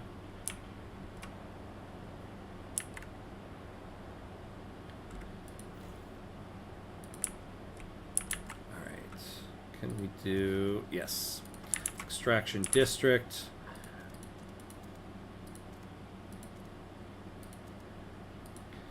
Alright, the ugliest looking district there.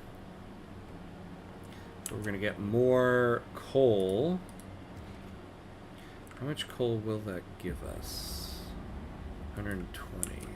From all corners of the city, the council gathers. Alright, what can we do here? Outsiders, let's do this. I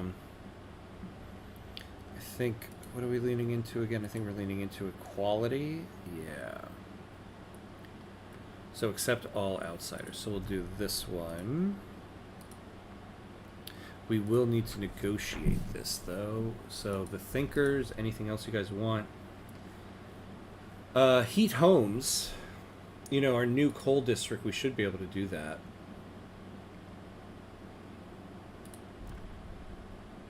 Like I always say when you learn about history, never put a modern eye on the past. Yeah.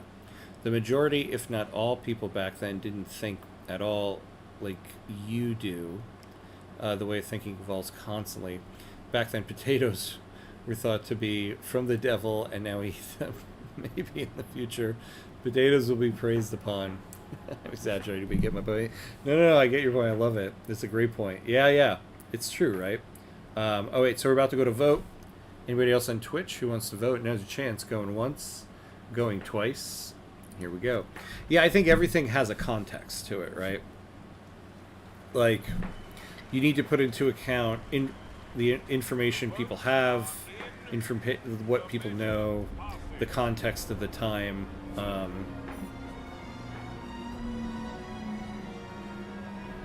You could say something as simple as like, oh my god, it was crazy in 2020 people were washing their groceries.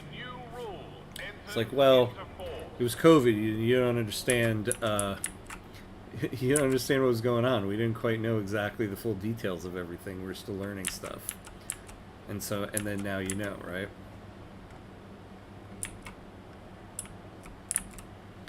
Oh my god, we need to get this done. We need to get this done, and we need to get to 200 heat stamps.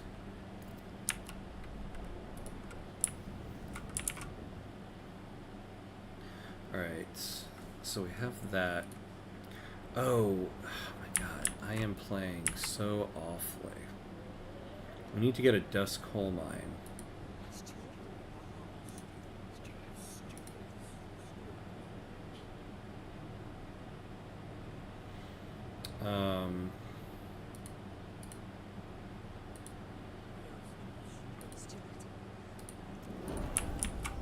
Sorry guys. We need to get a research institute. Let's build it where the thinkers are. We need to research the dust coal mine, and we need to get it now. For the future generations, be like, I survived a global pandemic, but skip the part about buying 30 rolls of toilet paper. Yeah, exactly. Yeah. In context of the moment, you know, well, even then I'll be like, so annoyed that people were buying up all the toilet paper. And that was what was causing everybody else to have to buy toilet paper. But yeah, right? Like, you didn't know where the shortages were going to be, and of all the things you're going to run out of, you definitely don't want to run out of that.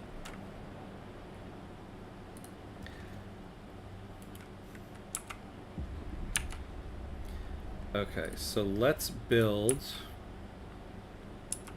this housing district.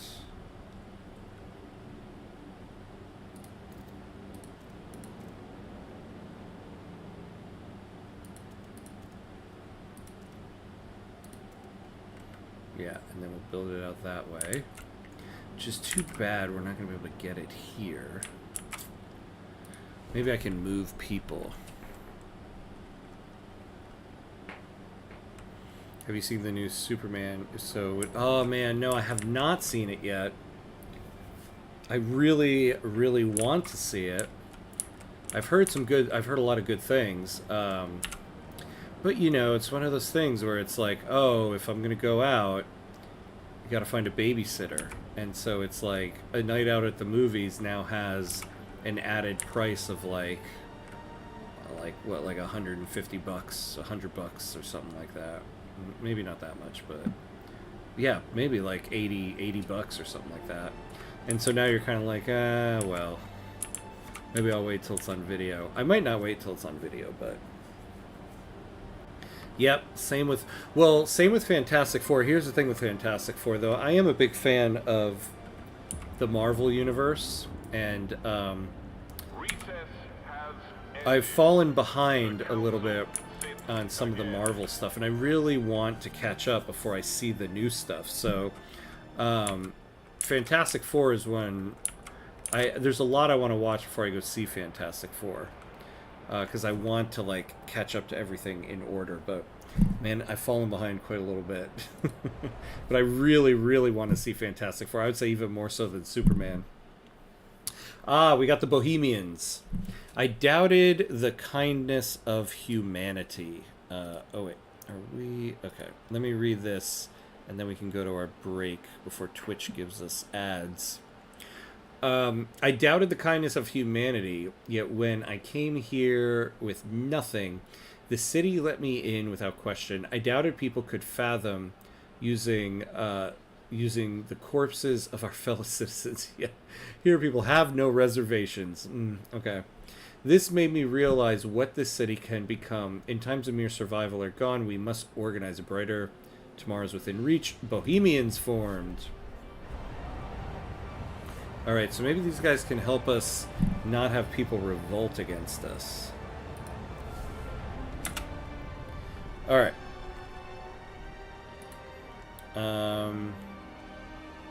Well, don't be scared, since this movie doesn't have any relation with all the other movie stuff. It's standing proudly on its own for once. Oh, and it's refreshed. Really? That is good to know. That's the first time I'm hearing that. That's awesome. So maybe I will go out and see, because I really, really want to see that one. Okay. Awesome. All right, well, we're going to take a quick break before Twitch gives us an ad so that nobody misses anything. Very quick bathroom break and refill my glass, and then we'll be right back.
All right, and we're back. And we're back. All right, let's do this. Oh man, then I very well might have to see Fantastic Four. Like, for instance, like, I didn't see the latest Captain America movie because I was like, you know, like, I don't want to get I don't want to get spoilers. I want to watch it in order. I really want to see this. So good to know that maybe Fantastic Four is a standalone thing. They keep looking at my hands. Every day they come and pester me about my work. What are you doing right now? Can we push other research along? Why are you halting the drafting of the law we discussed yesterday? They want to influence what we do. Bohemians. Puh.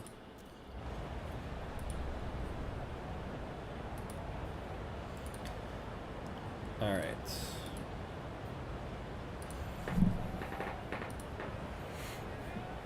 Hey, Maximilian! You made it back. You made it back. How you doing, my friend? How you doing?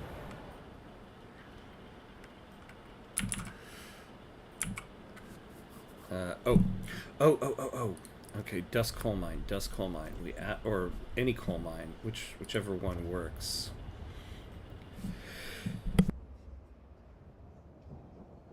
Oh, okay.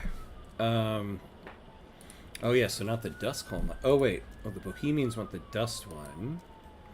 They want the shaft one. Alright, yeah, we'll do the dust coal mine. We're gonna lean into the Bohemians here.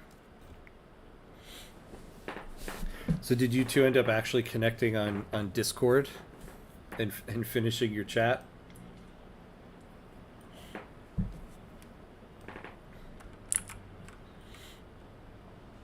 The Thinkers.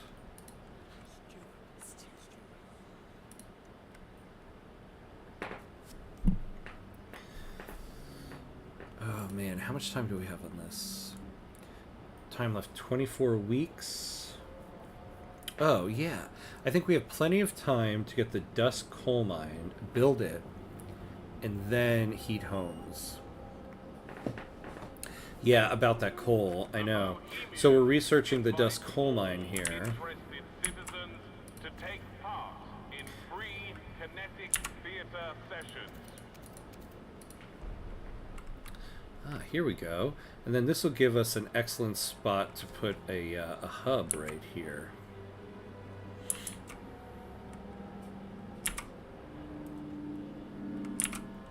Ooh, okay, we're almost out of food.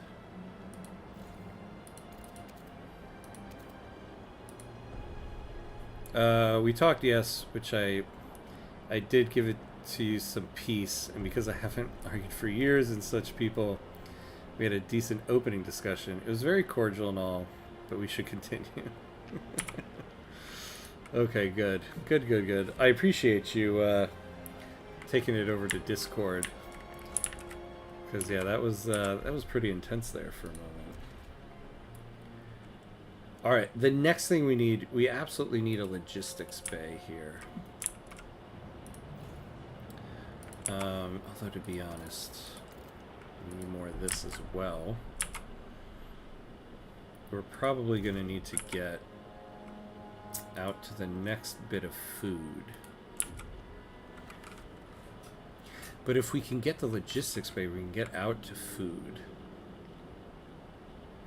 But we're about to run out now.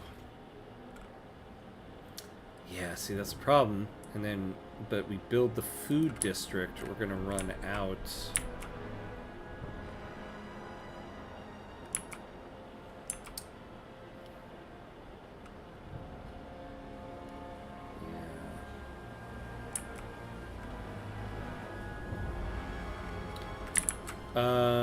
Okay. So we're good. So we're well, not good, but we're gaining some coal. So that's good. Ah, the storm is coming.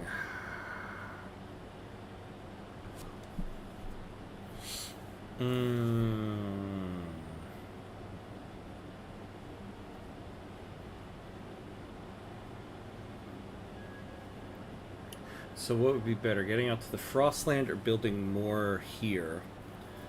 I think probably building more here. We need to get the food going. Yeah, the heat homes, I think we have enough time here because 18 or 17 weeks, but only 2 weeks till the dust coal mine. We can't really heat their homes until we get enough coal. So I think we have enough time for the dust coal mine to finish researching, build it, and then heat their homes. Did you send expeditions to get more coal? No, we ended up failing that run. So we started a new one, but we don't have an expedition, a logistics bay yet. I think we're gonna get enough. Once we reach 200 prefabs, we're gonna go for the next food district. And if we do emergency shifts, see, I'm already not very liked.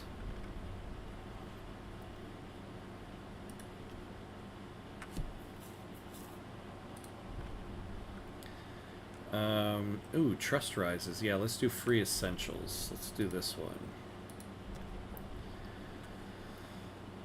Alright. Maybe lean into the lords here. Oh. Research the patrol watchtower. Yeah, we'll definitely do that. Alright. So we're going to take this to a vote. Anybody else on Twitch who wants to vote and has a chance, going once, going twice. Here we go. Maybe best for food to have a bio-waste. Yeah. It would be nice if we get to that. Problem is, we have such limited resources right now. I kind of started us off on a bad foot. We can recover, though. We can recover. Especially since we're not doing the tail. People of the city, your council has voted. Alright. Emergency council session. Stuart, you have been generous handing out promises to numerous groups. It's imperative you see those promises fulfilled in time, or you risk people losing trust in your word.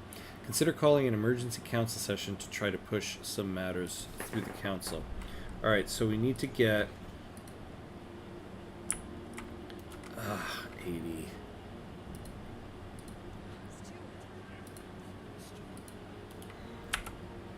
Alright, get us to 80. Alright. So we have 11 weeks. This will be built well before then. An old enemy, yep. Stuart, it was only a matter of time. We had an unusually long streak of mild weather, but now meteorologists are clear. There's a familiar drop in air pressure at higher altitude. A whiteout is coming. The wind will cause extreme cold and the clouds will blot out the sun. Without shelter and ample fuel, our people will be at mortal risk. We have to prepare. Twitch people can vote on these? Yeah. There's the game has like a companion that connects to Twitch, and you can through the Twitch video feed, you can actually vote on the laws, and then when events come up, actually probably like this one, oh no, not like this one, you can like vote in a poll as to what I should choose. Yeah, patiently waiting for the console release in 47 days. Yeah, it's coming. It's coming. Like the whiteout, it's coming. The rabbit took a watch out of its waistcoat pocket. How come no one shanked him and took it, eh? Are rabbits even real? Gotta ask, miss. Reading's hard, but it's fun, and you rarely get cut. Mabel whines it don't help scouts in the Frostland. And how do they read them maps is what I answered that tosser. One day I'll write books myself. With plenty of sword fights and no snow. Now that we know when the console release is coming, I'm eagerly anticipating the first DLC. So remember, on that roadmap, there's 2 DLCs that are supposed to come.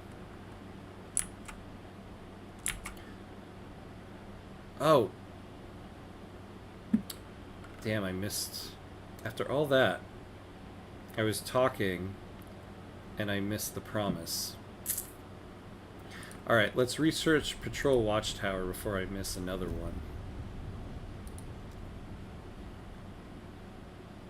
Oh, we need 50 for that. Okay.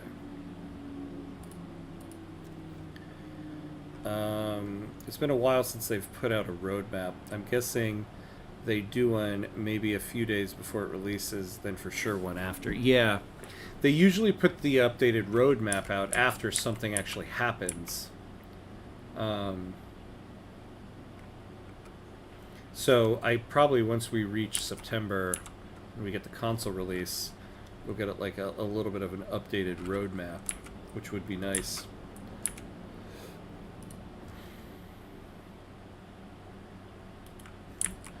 Ooh, we need more workforce. We need heat stamps. That's what we need.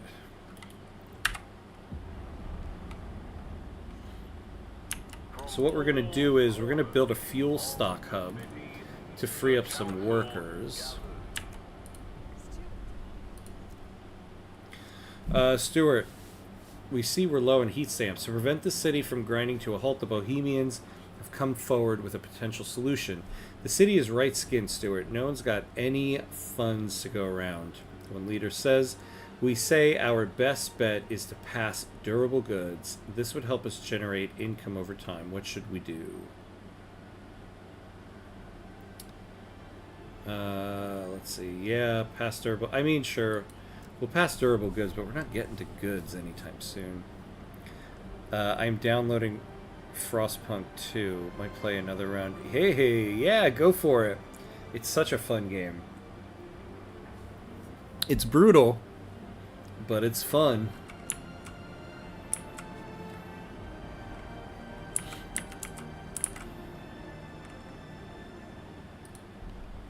Oh, we can do a vote. Alright. Oh yeah, so let's get durable goods out of the way. Make the Bohemians happy. Open it up to Twitch. Thinkers, what do we got? Maybe we'll do something else. Let's see. The actuated heat dispatcher. +2 temperature level. Okay, yeah, we'll do that. Everyone says Frostpunk is brutal. Wait until you play War Hospital. War Hospital. I feel like I've seen that on Steam. Now I gotta look it up. I feel like I've seen that one. Alright, so we're gonna go to vote now. Anybody else on Twitch who wants to vote, now's your chance. Going once. Going twice. Here we go. Hold on, let me pull up Steam here.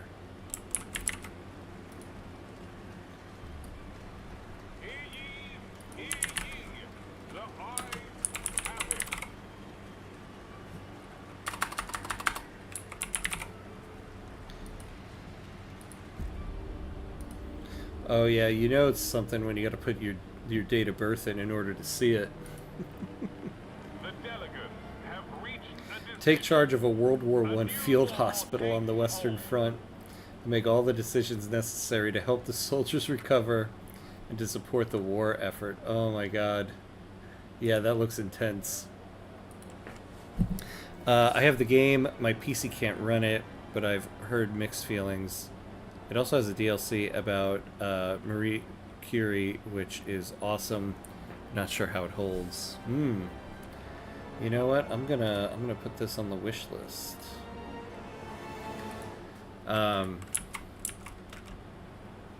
I'll have to check that one out. There's a game I saw one time. brace yourselves. Cold is coming. I forget the name of it. But I remember it sounded so interesting. Here, let's frost break that. You are like an immigration official at like the entry point at an unnamed country. None of it is like a real country or anything. But you have to like determine whether this person gets into the the country or not. And the game is supposed to basically simulate like the decisions somebody like this has to make, right? And it sounded like something so brutal and too like intense that I was like, this sounds really interesting, but I don't know if I could actually play this game. I really enjoyed War Hospital. You make decisions on who on who lives or not. Contraband, is that the name of it? That sounds familiar. Yeah. Contraband Police. Oh man. Have you played it? Is it just as intense as it sounds?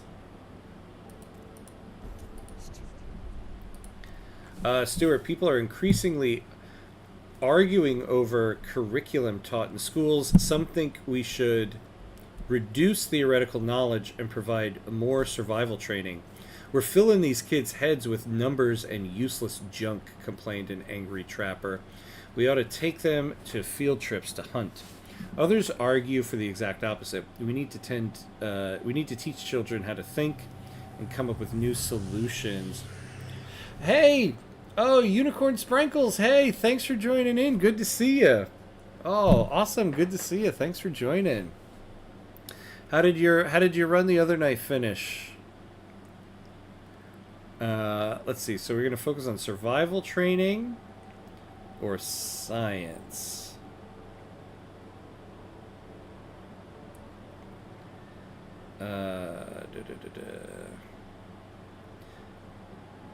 Relations will improve. Oh no, we'll do this one. Shane, go play Papers, please. Oh, Papers. Oh, Paper, please.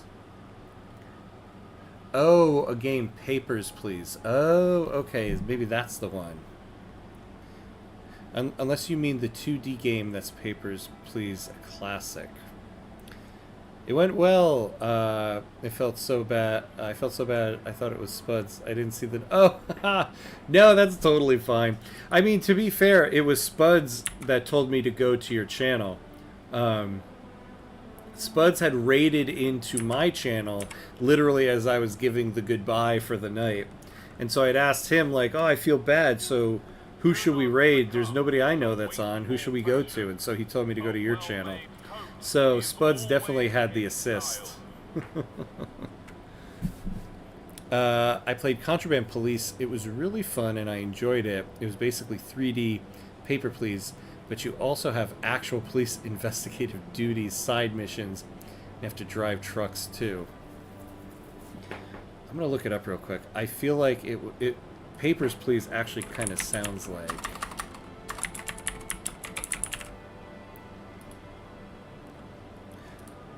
Oh no, the game I was thinking was not this old. So maybe it was the other one.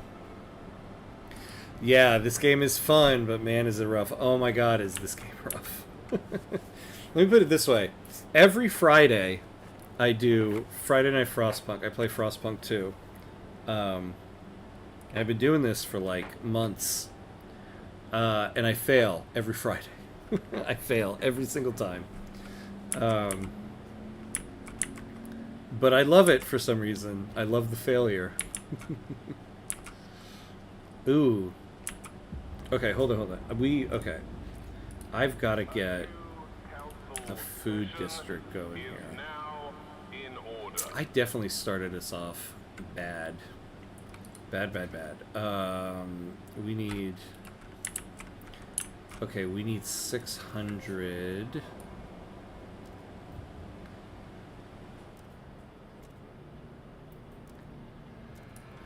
Oh, man.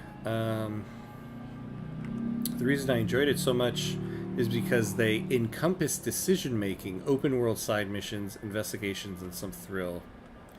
I've been on this channel since March, and not once have I seen him win. Yep, see? Verified.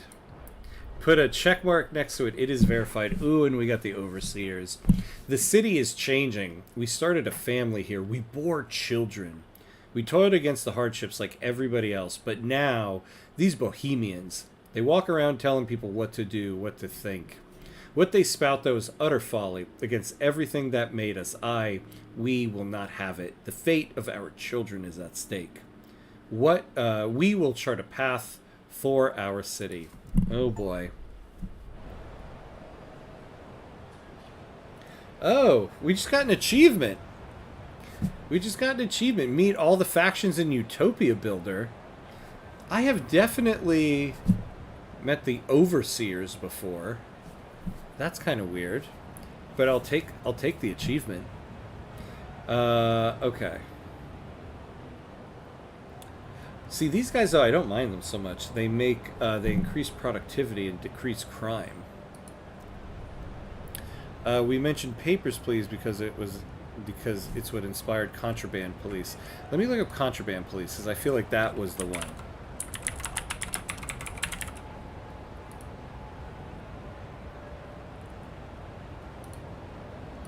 Oh, no. It wasn't this game I was thinking of, but this game, it definitely looks like a more advanced version of what I saw. Hey, Obsidian, hello, hello, welcome in. How are you? The country in the game Papers, Please is the glorious state of Arstotzka. Not at all the copyright-free version of, I know, the USSR. Yeah. Oh, man, yeah. Okay, so I see this is like a genre, then. I've stumbled into a genre. Okay, we need, then... I have multiple... Research Patrol Watchtower. We gotta do that one. Even though I could really use a biowaste hothouse here. What do I need for this food district? I need 600 workers. 600 workers. Where am I going to get 600 workers from?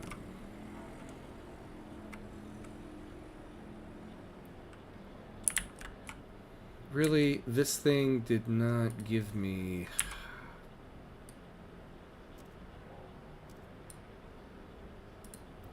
Alright, there we go. We gotta get some food going here.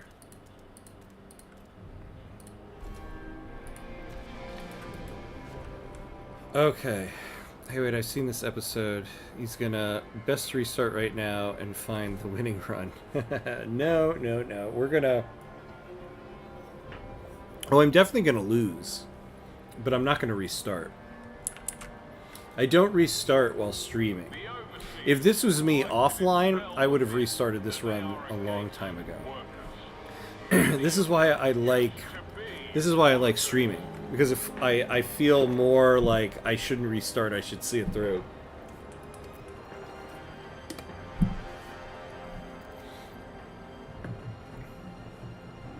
Sorry for the disturbance earlier. Wait, what do you mean? Obsidian. Are you, is this a different, screen name of yours from, the Paradox one? Stuart, the situation in housing districts is untenable. People are dying in droves, often taking in their sleep.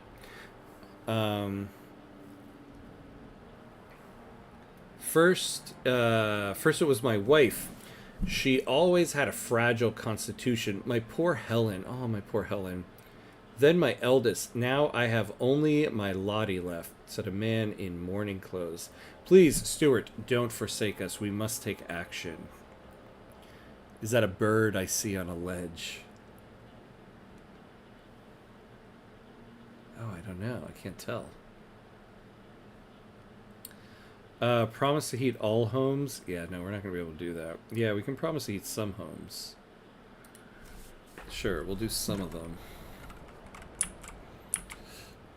Oh, man.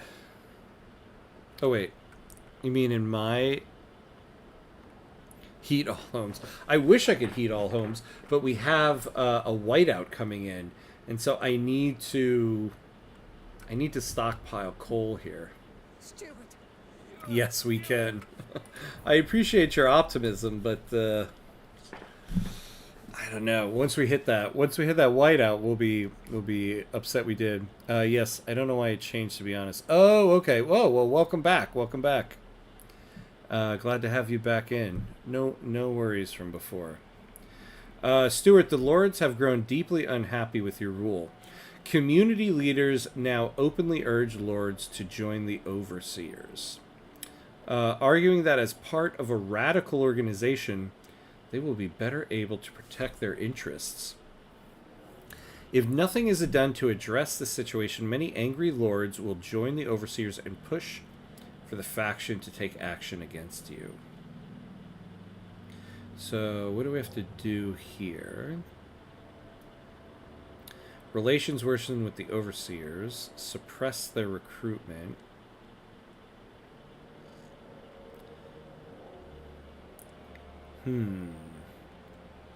Yeah, I guess this is what the vote says here, right? You have 40 weeks to improve relations with the lords. I think we can improve relations with the lords. That's what I see when I restart. Oh, it's called birding. Oh. I think you definitely do see a bird on the ledge here. I should have restarted this run at the very beginning and started fresh, because I made quite a few mistakes at the very, very beginning, and I've been kind of backtracking ever since. But yeah. Vote him out. I know. Don't worry, they're going to. They're gonna vote me out. Oh, it's because I'm typing from the phone now. Oh, yeah. Oh, okay. Maybe that's why. Alright. So there's nothing that we have to... no promises for votes. But we can make people happy. So maybe contagion prevention.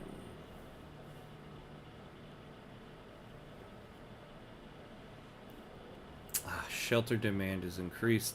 We don't want tension to rise. We can't afford that. So yeah, let's do supported quarantine. Open the vote up to Twitch. Anybody on Twitch who wants to vote, go for it.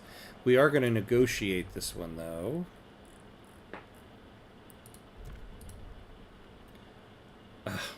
All these lords want is heat our homes. We're going to have to do it, though. We're going to have to. Alright, we can't do any more negotiation on it. Alright. So, anybody else on Twitch who wants to vote, now's your chance. Going once. Going twice. Here we go.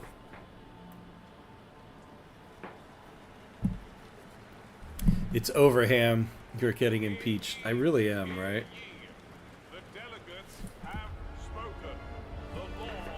I think though we can, this run will take us to the end of the stream tonight. I think I can last. I don't know if I can recover. Stuart, Overseer's representatives have come to your office. It was madness to vote in supported quarantine, one said. If you continue with such nonsense, we will have to act. We implore you, repeal that law, or if you are adamant about upholding it, at least further our vision of the city in a different area. Yeah, we're not going to repeal the law, but we can research Recovery Hospital. Though, man, we got a lot of promises. How much time do we have left on this? 4 weeks. Ah, man, we're gonna miss that. Okay, we're gonna miss this one. So we might as well research Recovery Hospital,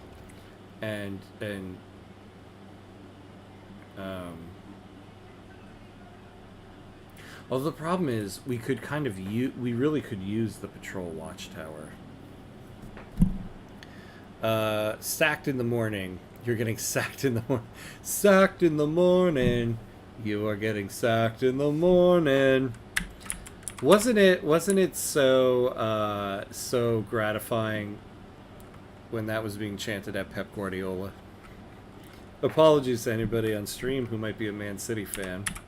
But wasn't that just so satisfying to hear people chanting that at him this last season? Who is your favorite director and why? Yeah, I have to I know, I have to research like 3 texts, right? Actually, so who is my favorite director? That that is a tough one. Can I thought I can't cancel the research. So Pep Guardiola, best chant ever. Yeah, that's right, Maximilian. I hate Man City.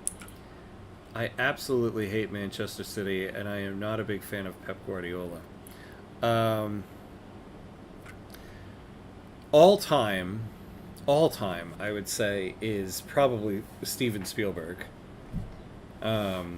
Just so many movies that kind of like define my childhood and life, right?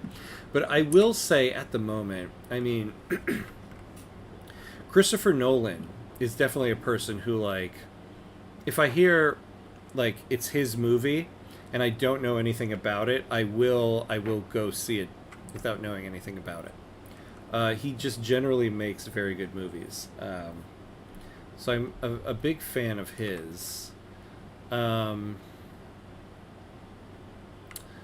Denis Villeneuve, a big fan of. Even though I saw Dune 1, I haven't seen the subsequent Dunes, but some of his movies are just so good.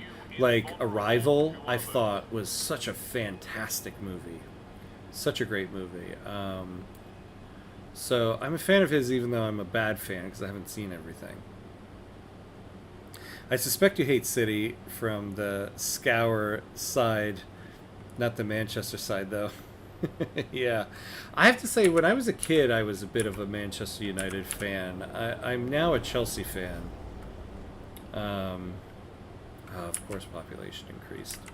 But maybe that's the lingering childhood in me that I'm like, screw City. This is what I find so funny about the sport, though. Like, people who have... There's a lot of people in the United States who have just started watching the sport in the last, like, 10 years, right?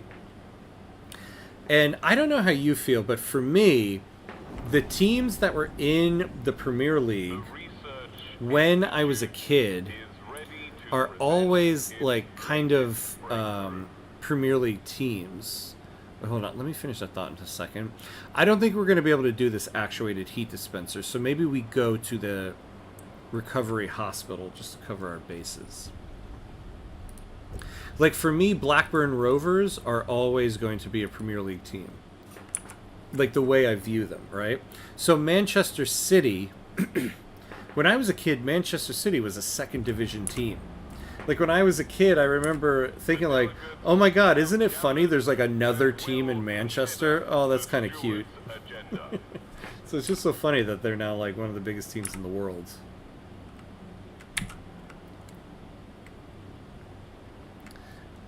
Early James Cameron, yeah. Oh, yeah, early James Cameron stuff is good.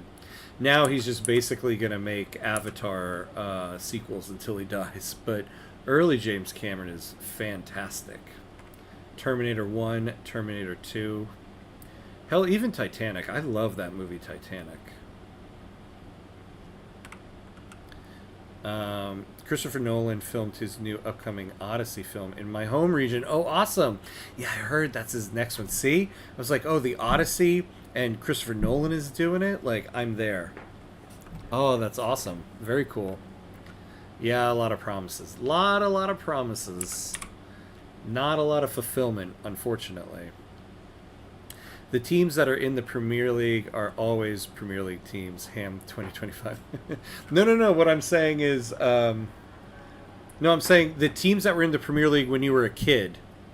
Like, when you were a kid, the teams that were in the Premier League will always be like Premier League teams in your mind, is what I mean. So the teams, so there are teams that have left, right? Like this last season, Ipswich was in. Oh, Waning Trust. Here we go.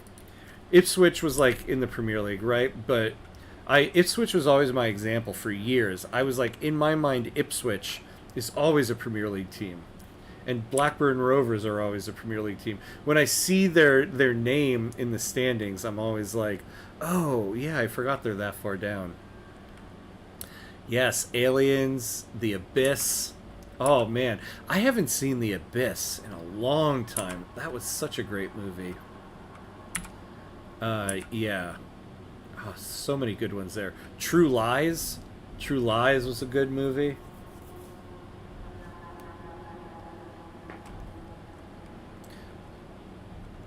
I understood you the moment you said Blackburn Rovers. Same. It's, yeah, Sunderland, right? Yeah. Sunderland is a Premier League team in my mind. Yeah. In Sunderland's mind too, but hasn't been the case. But yeah. Okay, okay. Let's figure out what we're doing here. We need a housing district. Oh yeah, yeah, perfect. Okay, we're gonna build here.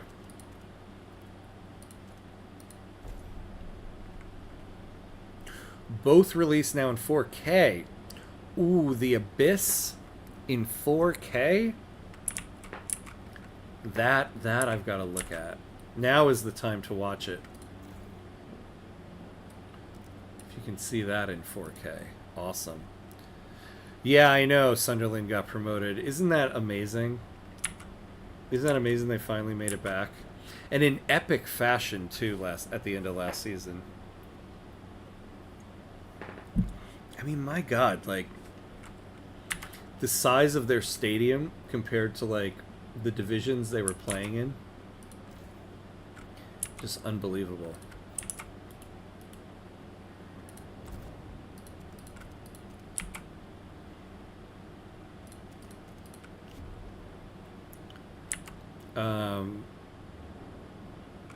You know, I've never done a team check. Who is everyone's team here? We have people from all around the world. State your allegiance. Mine is the mighty New York Red Bulls. Always have and always will.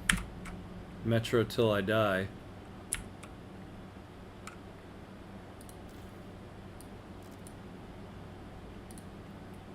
Alright, so we can expand this district. Olympiakos. Ah, nice. Nice. Good old Greek team. You know, I was considering doing a Greece Victoria 3 run. I feel like, because I don't do Europe at all, and I want to go into Europe in the next run. So I'm debating a couple, and Greece was on the docket. Good team though.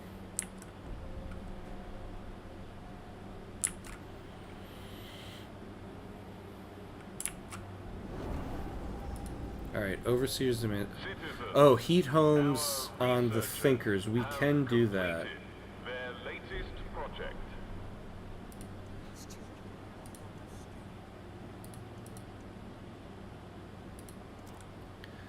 Alright, wait until the new DLC for Greece, the Balkans, get revamped with national... Oh, is Greece going to be included in that? Because I was looking at the list of countries, but I was looking at something on Steam, and I remember thinking, like, I feel like this isn't everything. I feel like I saw other countries that it's not listed here. But yeah, I definitely, when that DLC is released, I want to do, because I like to do smaller countries, right? I don't want to do like Austria on stream. So like Greece, Serbia, like something like that with the nationalist pride one. So yeah, maybe I'll hold off on my Greece run till then. Bohemians. Let's take a look here. I think, what are our relations with the Bohemians? Okay, we could kind of use... We're going to go with the Overseers option here, because we need to give them something.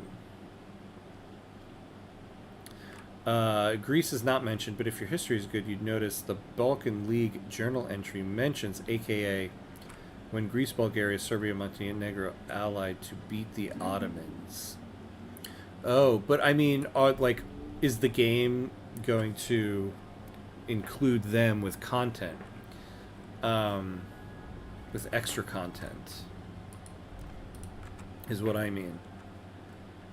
Because if they are, I'll wait for that. Otherwise, maybe I'll do one sooner rather than later. Alright, Twitch, we're going to vote. Anybody who wants to vote, now's your chance. Going once, going twice. Here we go.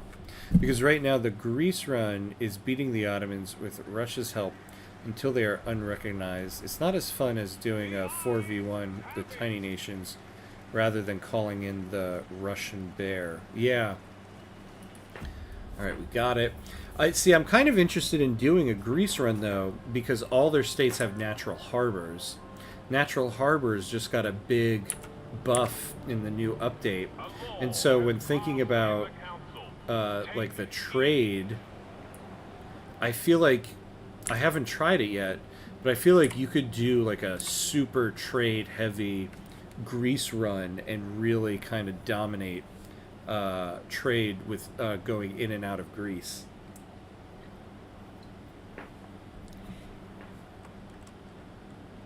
Heat all housing districts to chilly or warmer.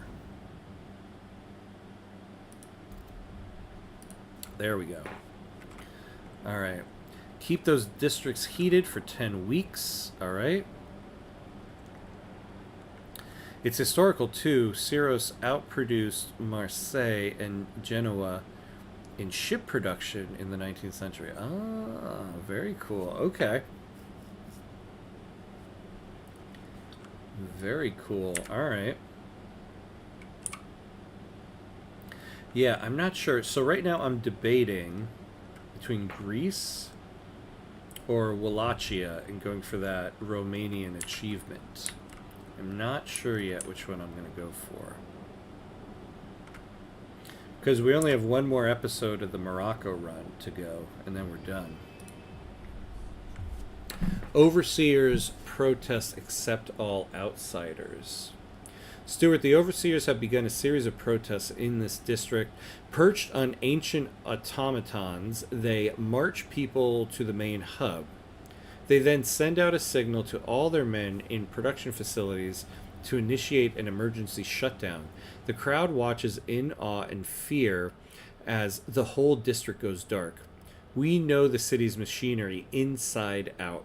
We put up the flamin' generator ourselves, shouted one of the protesters during their most recent gathering. The steward better stop listening to these degenerate bohemians. Repelling except all outsiders is a must. Oh, sorry, did not open that up.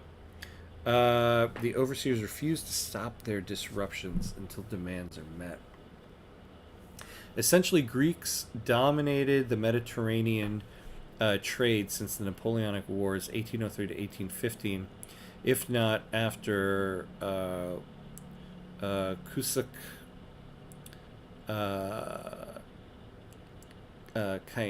Kainarka Treaty, 1774. Oh. Interesting. Yeah, see, I feel like you could definitely do a run like that, then dominate trade. I'm playing as Sweden. Main goal will be to conquer Greece. Just for game reasons. Just for game reasons. Sweden is always a fun run to do. I want to do a starting steps video for Sweden. I got a lot of requests for that. Oh, man. I know, Renard, you're the one saying further their vision. I think we can get these 2 research projects done, right? Instead of repealing accept all outsiders. Yeah, let's do it. What very few people know is that Greece is still the largest mercantile marine nation in the world. World War II also helped us graduate to the modern era by purchasing Liberty ships. You can say we benefited. I did not know that about Greece. Very cool. Very cool to know. It makes sense, though. I mean, I could see why it would still be a very mercantile-heavy country. Sweden is super easy and somewhat fun, but did you know that you got the meatballs from King Charles the 12th, exiled to Alexandropoli, Greece, after his defeat in the Battle of Poltava. Oh no, going after the Swedish meatballs.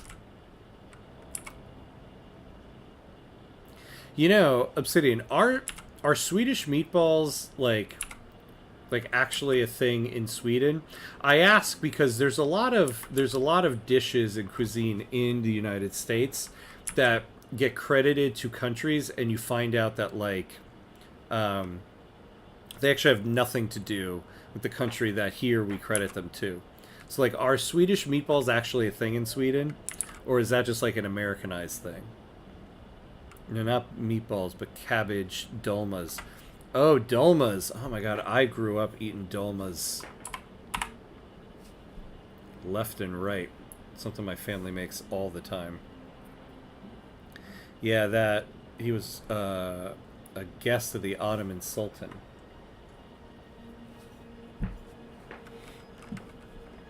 Alright. Look at this. Look at this. Okay, so we're catching up on some stuff. We're gonna run out of materials.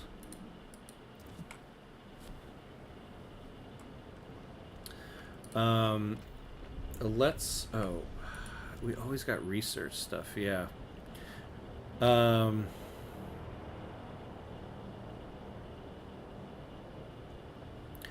let's research liberated youth.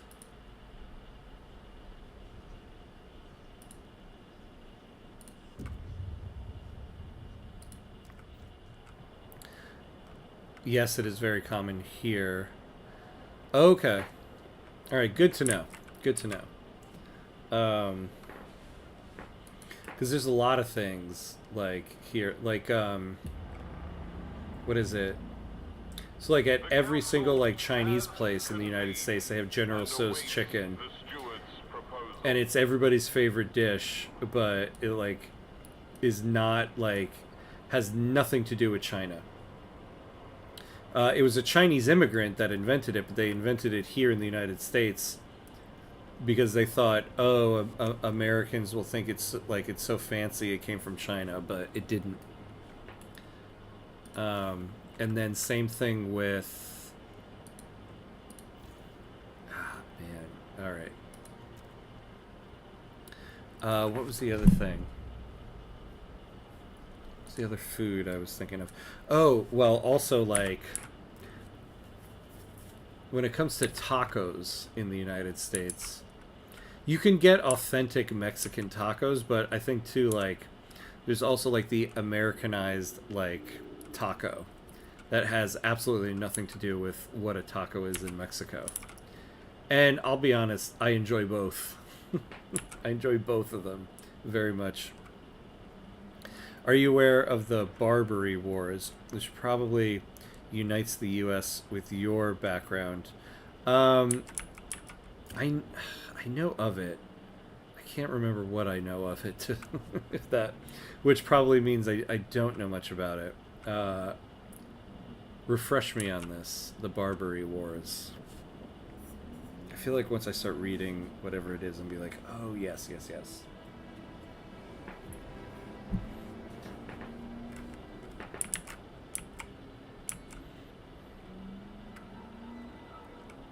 Alright, we have got... Yes, here we go. Logistics Bay. This is what we need. Although we're about to hit the whiteout.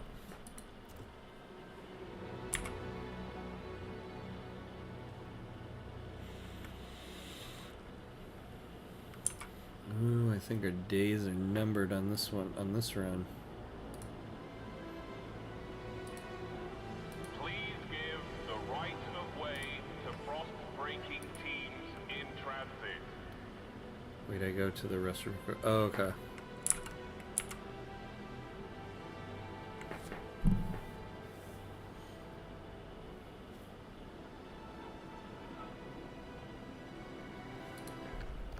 I don't think there's anything else for us to pass. Yeah, they're definitely not giving me anything like this. Yeah, we got nothing to pass at the moment.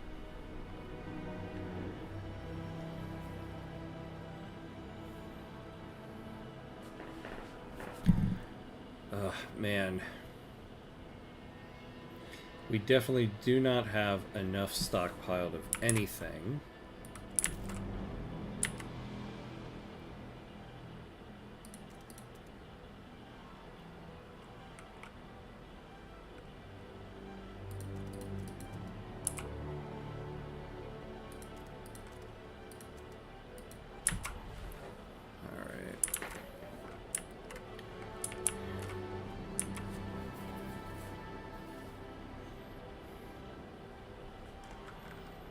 Let's see here.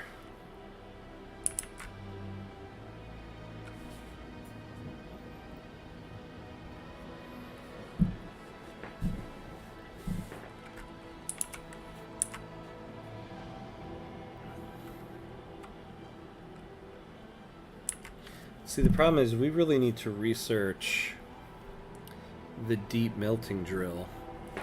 We have so much to research. So the first was the U.S. fought was to quell piracy in the Mediterranean. Specifically, the Berber pirates would capture U.S. ships, demand a ransom, much like Somali pirates do today. Oh, okay. Researchers have completed their latest project. Oh, yes. Hold on. Yes, I do know about that, and I'll tell you why I know about that. I think I mentioned it. Ooh, yeah, here we go. In a previous stream, so there was, there's a very big museum in Algiers that's mainly dedicated to the revolution. But they have a lot of like the founding of Algeria, and they have a letter, like a signed letter from George Washington to like recognizing the government of Algeria to establish like safe and fair trade in the Mediterranean, kind of to that end. All right, liberated youth. It looks like we don't need to negotiate on this one at all. Also probably due to the Federalist Party's policies stemming from Adams's obsession to create a massive fleet, they put the U.S. Navy in use and sailed to North Africa to end this kidnapping policy. Yeah. Now that's starting to come together. All right, we're going to go to vote on this one. Anybody on Twitch who wants to vote and has a chance, going once, going twice. Here we go. It's like playing Hearts of Iron, always short on everything. Yeah. Basically, right? You're always short on something. At least one thing. Although I have to say, I started off on a very bad footing here. I made a couple mistakes at the very beginning of the restart, so a lot of this is truly on me. It is mentioned in the Marine anthem, from the halls of Montezuma to the shores of Tripoli. Oh, yeah. Oh, yeah. Huh. But in the Battle of Tripoli, there were only 8 U.S. Marines, but about 600 Greek mercenaries alongside, with roughly 100 or so Berber Arab local scouts. Oh, wow. Huh. I can hear that now. I don't think I've ever... I know it, and I don't think I've ever heard Tripoli. Because you just kind of, you know, you just kind of sing it, and you don't think about it. That's crazy.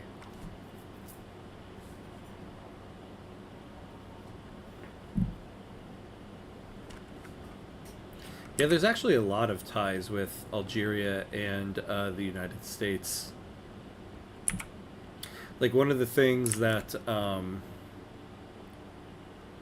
that really turned the tide in the revolution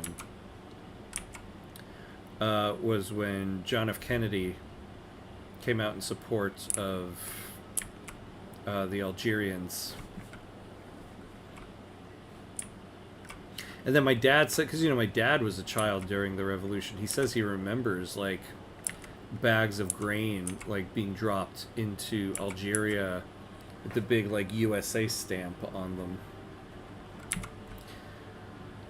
You know, back when we actually, like, helped people. Oh, well, I shouldn't say that. Actually, we were doing bad stuff back then, too. But we helped Algeria. At least in that moment. Alright. Oh. Efficiency bonuses. Let's research efficiency bonuses.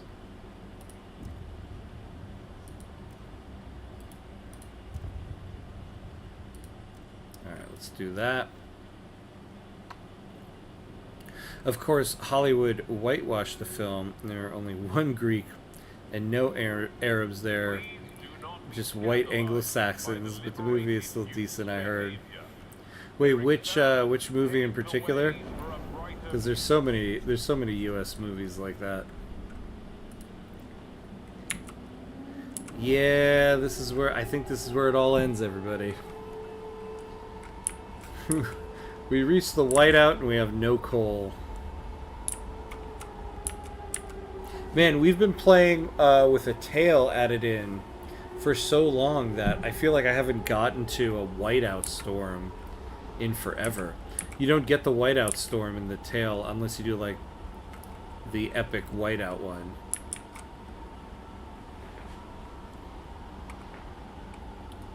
So I suppose we'll let this go until everybody kicks me out for freezing to death.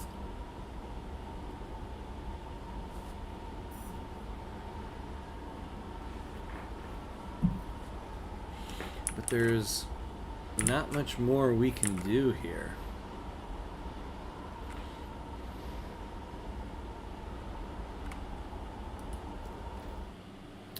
If only we could stop the research. I should have went for the deep melting drill. I should have.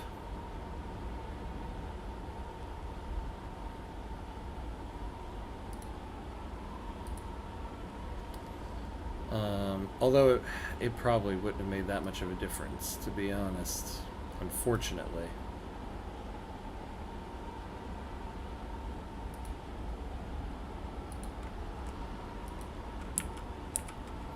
Yeah, look at the tension here.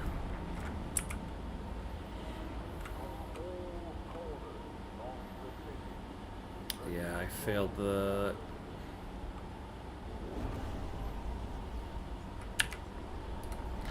Alright. You can vote on efficiency bonuses. Heat homes. Makes sense. That's what you're going to negotiate for. Heat homes. That's all everybody wants. Oh, nope, not the machinists. Actuated heat dispatch. Another research. I can't do any more research.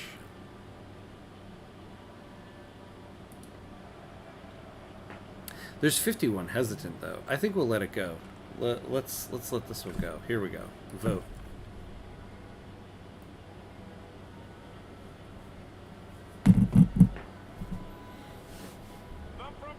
Oh my god, it passed without any negotiation.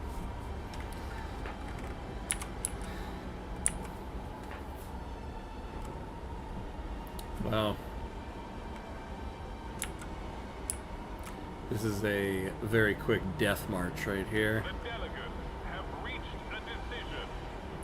Oh, the film is AAA. Yeah, I gotta look that up.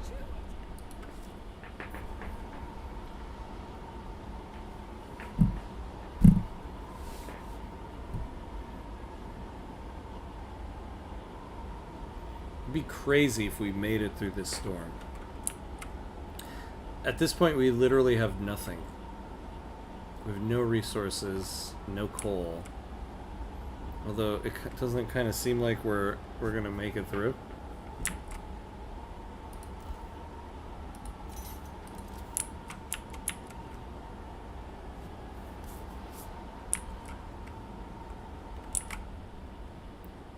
The tension crisis averted. How on earth?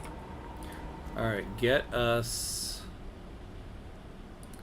Oh my god, we gotta go... We gotta do the heat.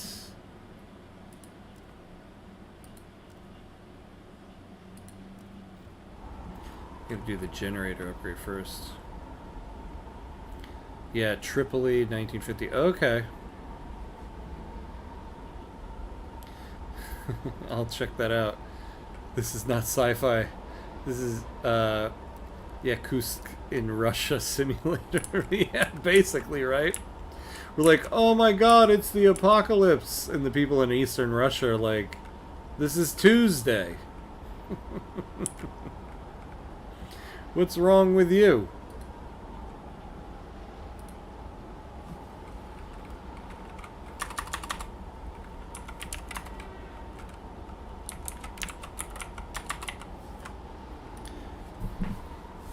Now I'm curious to see just, am I actually going to make it through this whiteout? That would be wild if I did.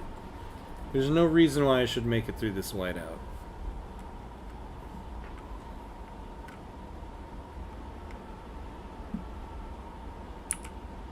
How are we gaining coal? Like, in what world are we gaining coal? Like, nobody's home is heated. Wait, what's this little square right here? In the heat map. Why don't we all go that little square right there? What annoys me is that the lore behind Frostpunk is supposed to be the cooling of Earth during the Victorian times. The Victorian times were a warm period. It should be 1300s. Yeah, but then where's the coal come from? Or even early pre-industrialization 1800s. Like the year without summer and the 1812 coldest year, which is what doomed Napoleon's expedition to Russia. But again, there were no machines back then. Yeah, now that I think about it, I forget what year Frostpunk 1 starts in. I think it is like the late 1800s, right? The sun is dimming. That's the implication. Yeah. I mean, that's the thing. I think it's alternate. It's like an alternate history, right? So like, oh, the sun is dimming. We're getting another ice age. I don't think it's like, oh, this could have happened. I remember seeing some people try to be like, oh, it's because the Krakatoa made blotted out the sun. But then I've seen other people point out, like, no, that's just like fan theories. They've never fully defined it, which is kind of cool, actually. They leave it up for people's imaginations to fill in the blank. And it's a steampunk world, come on, yeah. I think Frostpunk is at the peak of the pre-war British Empire. Yeah, that sounds right. 1870s to 1880s. I'm pretty sure that's where the first one begins. Yeah, like pre-war British Empire. Which is funny that this Polish game studio, 11-Bit Studios, set it all in Britain. Why weren't they just like, it's the apocalypse and we're in Poland? I don't know why. It's not just the Krakatoa, it's a bunch of volcanoes all over the world that happened to go active at the same time. Oh, but is that the lore? Because I feel like the actual lore from 11-Bit Studios, they've purposely like alluded to some things, but never actually defined anything. Krakatoa did cool the Earth in the Victorian Age, though. It did, yeah. Yeah, it like blotted out the sun in some areas. It was like a massive, massive, like climate changing earthquake. I've made a timeline of the game. The last autumn takes place in 1886. Oh, that would make sense. Yeah, the upcoming game, Frostpunk 1886. I forgot about that. Then all the other scenarios in the game is 1887. Then Frostpunk 2 starts in 1916. Yeah. Yeah. I should have remembered the upcoming game, Frostpunk 1886. Crops went to hell for a while. Yeah. The Research Institute is Like we see in Victoria 3, you get that little update, though I've yet to see the effects of that. You always get that update and you can pay money on one decision or not pay money on the other, but nothing else is really specified. As a MA of history, I strongly disagree with the general winter theory, but ironically, 1812 to 1941, winters were the coldest of their centuries. Oh, interesting. Which didn't help those who wanted to invade Russia. Very cool to know, too, you have an MA in history. You're going to be our resident historian now.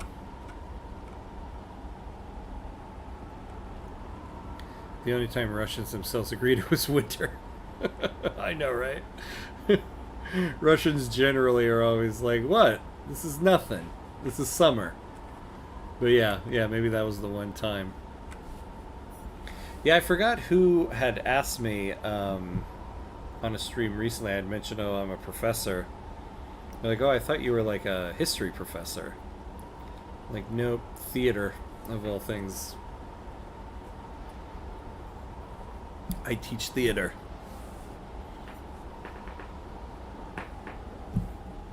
Just a history enthusiast. I am truly beside myself that this has survived. This is crazy. How the hell did we make it through this?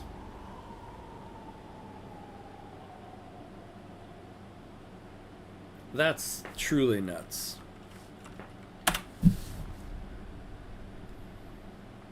The tension is crazy. When the dates you mentioned, of course. Sorry, flight over my head. Oh, man. Well, everybody, I think we've reached our end for the night. What kind of theory do you teach? Theater. Well, what I teach is mainly intro to theater. Also, you didn't make it. You're getting ousted. I know, but I should have been ousted during the whiteout, right? Like, look at the tension was at this during the whole whiteout. I don't know how we made it all the way to the end without getting ousted. In chronological order, it's the last autumn, then the fall of winter home, then main scenario new home, then on the edge, and finally Frostpunk 2. Notice I haven't mentioned the arcs and refugees from the first game because there's absolutely no indication that could point us. In the arc, the storm arrives, but is the arc located further south than New Home or further north? So to speak, we don't know, so it could be either or none, as it could be an entirely other storm. Oh, interesting. Interesting. I wonder if this is on like the Frostpunk wiki yet. You need to post your stuff up there, because that's a pretty good timeline right there. Also, you lost like 30 of your population. Yeah, that's true too, right?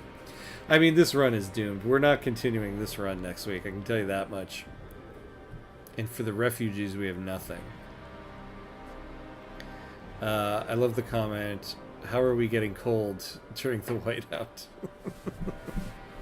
Yeah.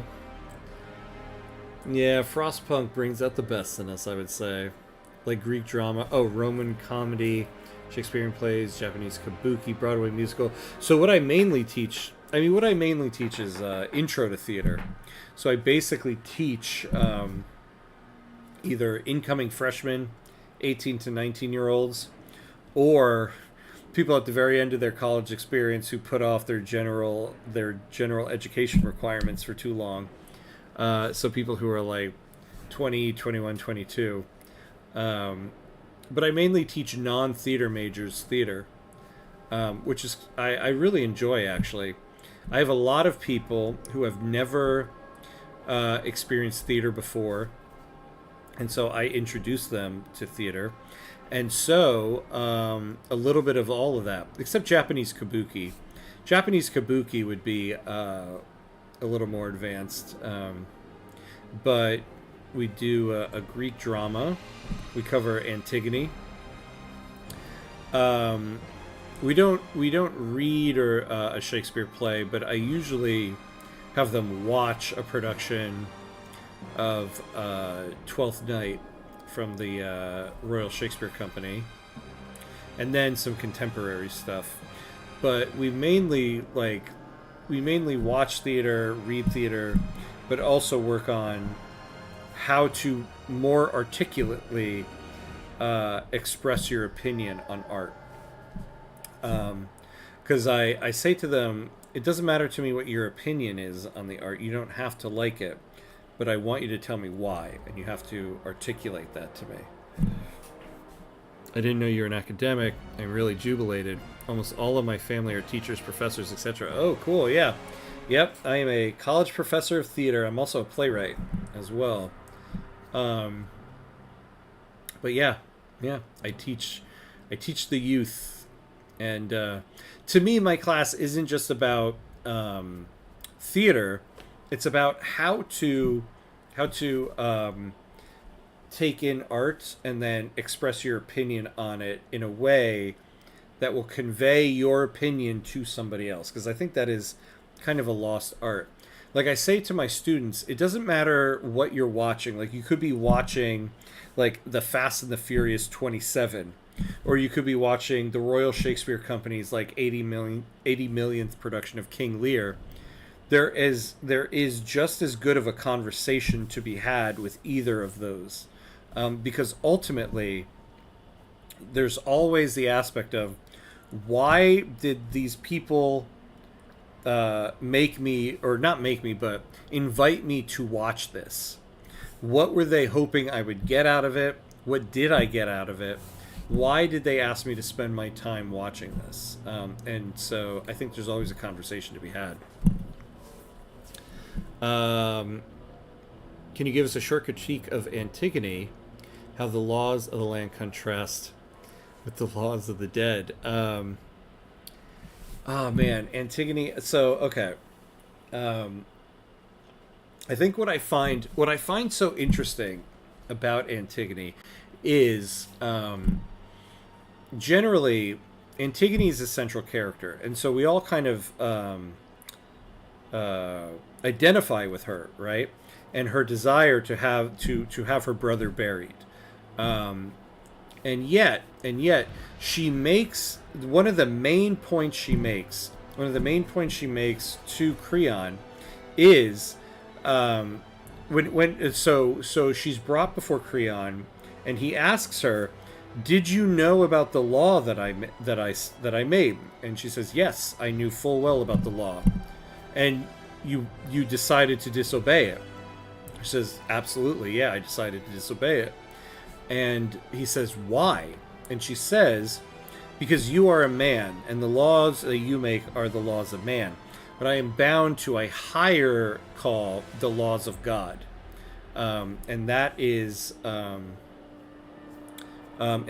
what laws I am bound to. That it supersedes your law, which I find interesting, because I feel like a lot of people nowadays would disagree with that statement, that the laws of God don't supersede our societal laws, and yet we sympathize with Antigone, and yet also all the people side with her as well. So that is one element of it I enjoy.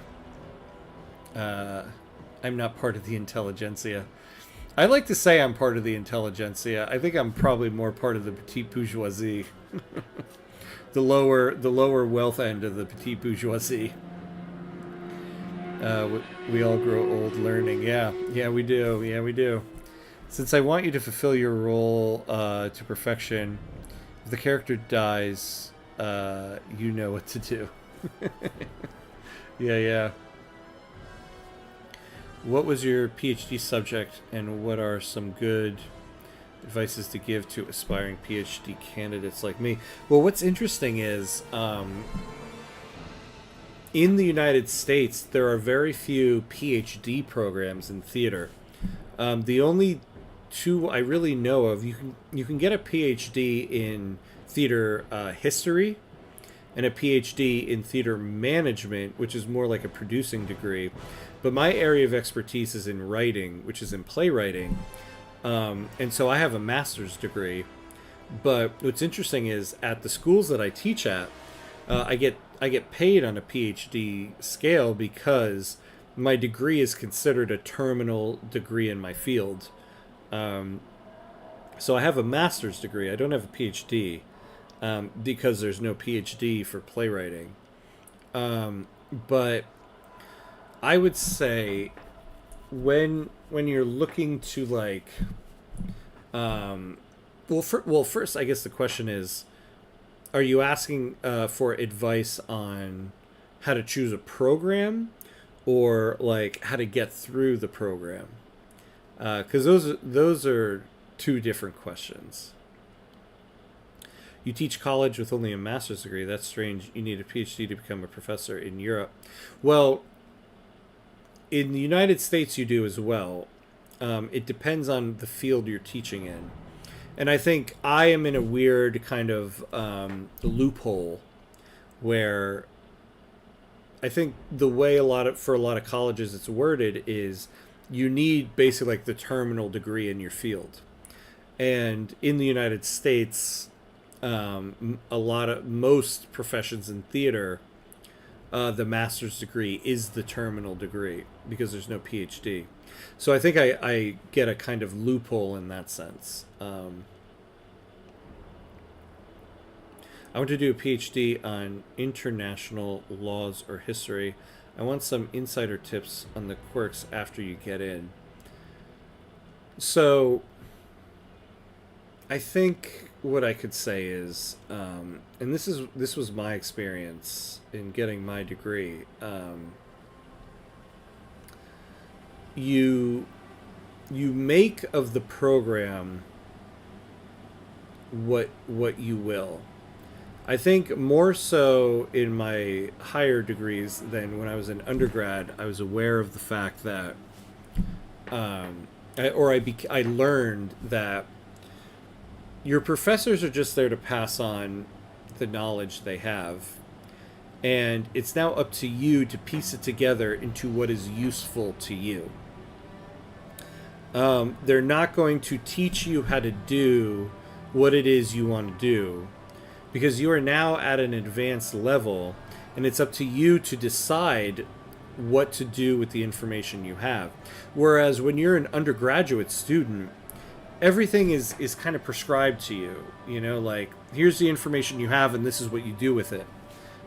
When you're in a more advanced degree, it's more like, here's the information, make with it what you will.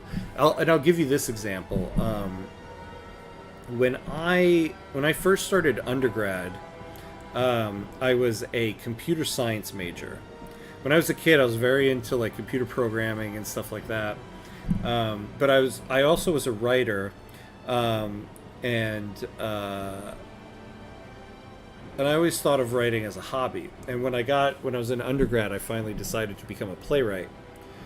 But I will tell you that everything I know about story structure, I learned in my computer science classes, because the whole structure, the way you structure a computer program, is essentially the same way that you structure a story and a plot.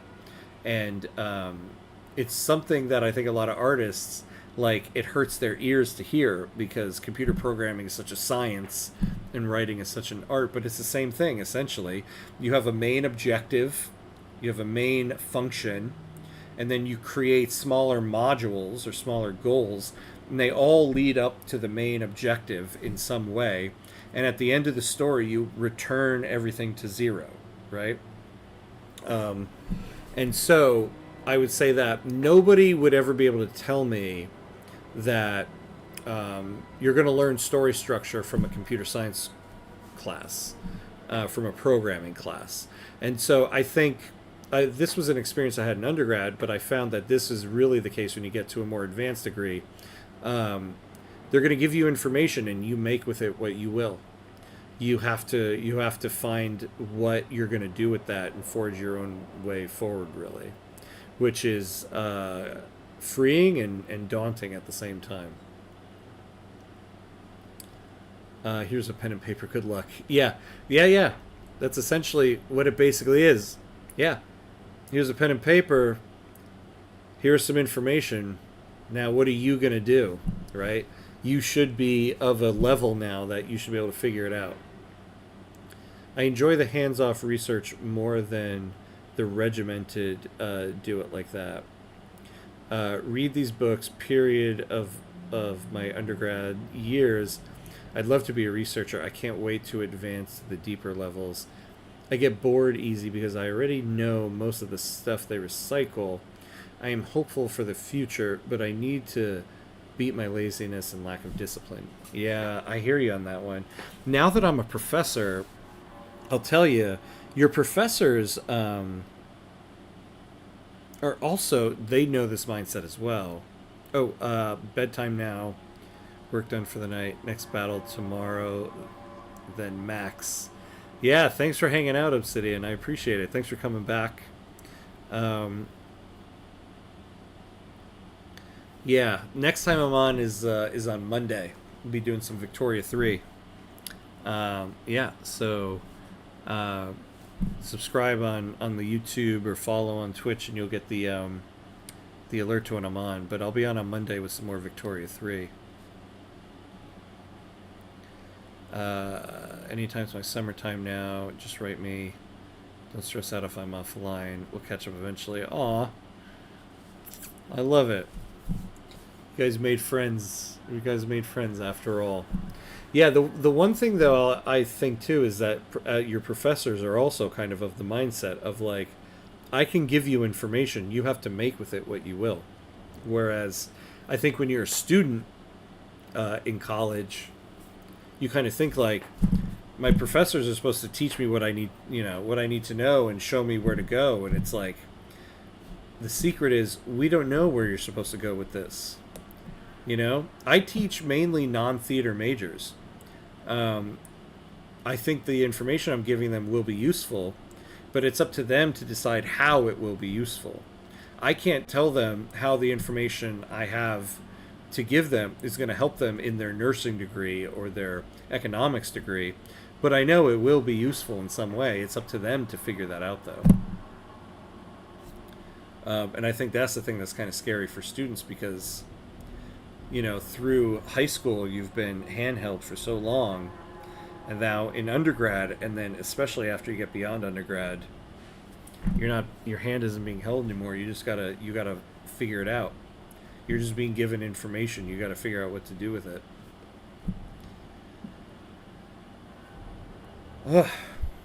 Well, that was a great little chat for the end of the stream that I wasn't expecting.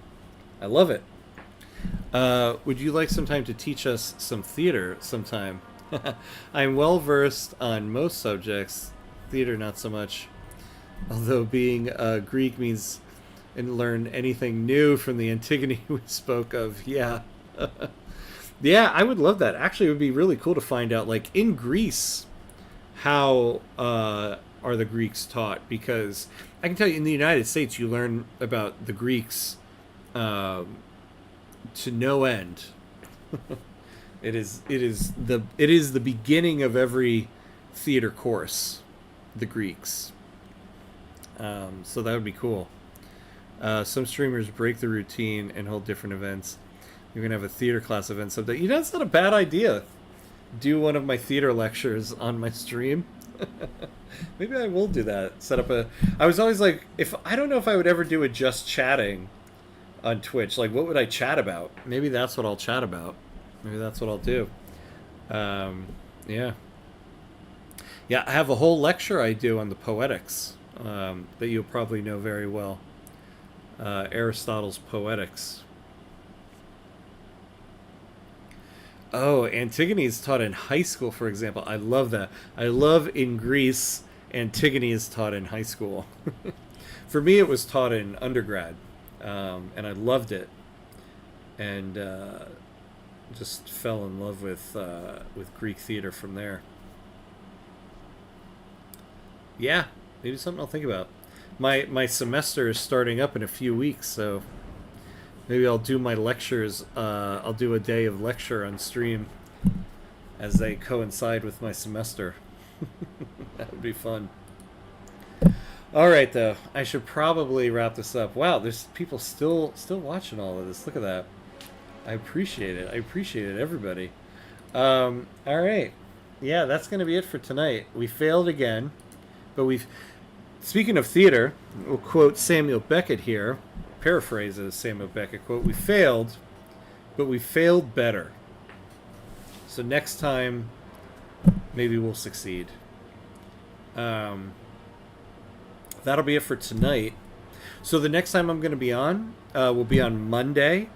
Monday morning. Mondays are my double Victoria 3 stream days. So in the morning, we'll be doing the last and final episode of the Morocco run. And then Monday evening, we'll be starting our brand new run. So hopefully I'll see you on Monday morning. You can check the stream schedule for that. Other than that, thank you everybody for watching. Thanks for the chats. I love it. I absolutely love it. This is a great end to the stream right here, Maximilian. I love it. Thank you. Renard, if you're still around, thank you. As always, good to see you, my friend. Yeah, you have Aeschylus, Aristophanes, and so on being taught in high school, even Phrynichus' sack of Miletus is mentioned for. Oh my God, yeah. The education here doesn't quite get that far.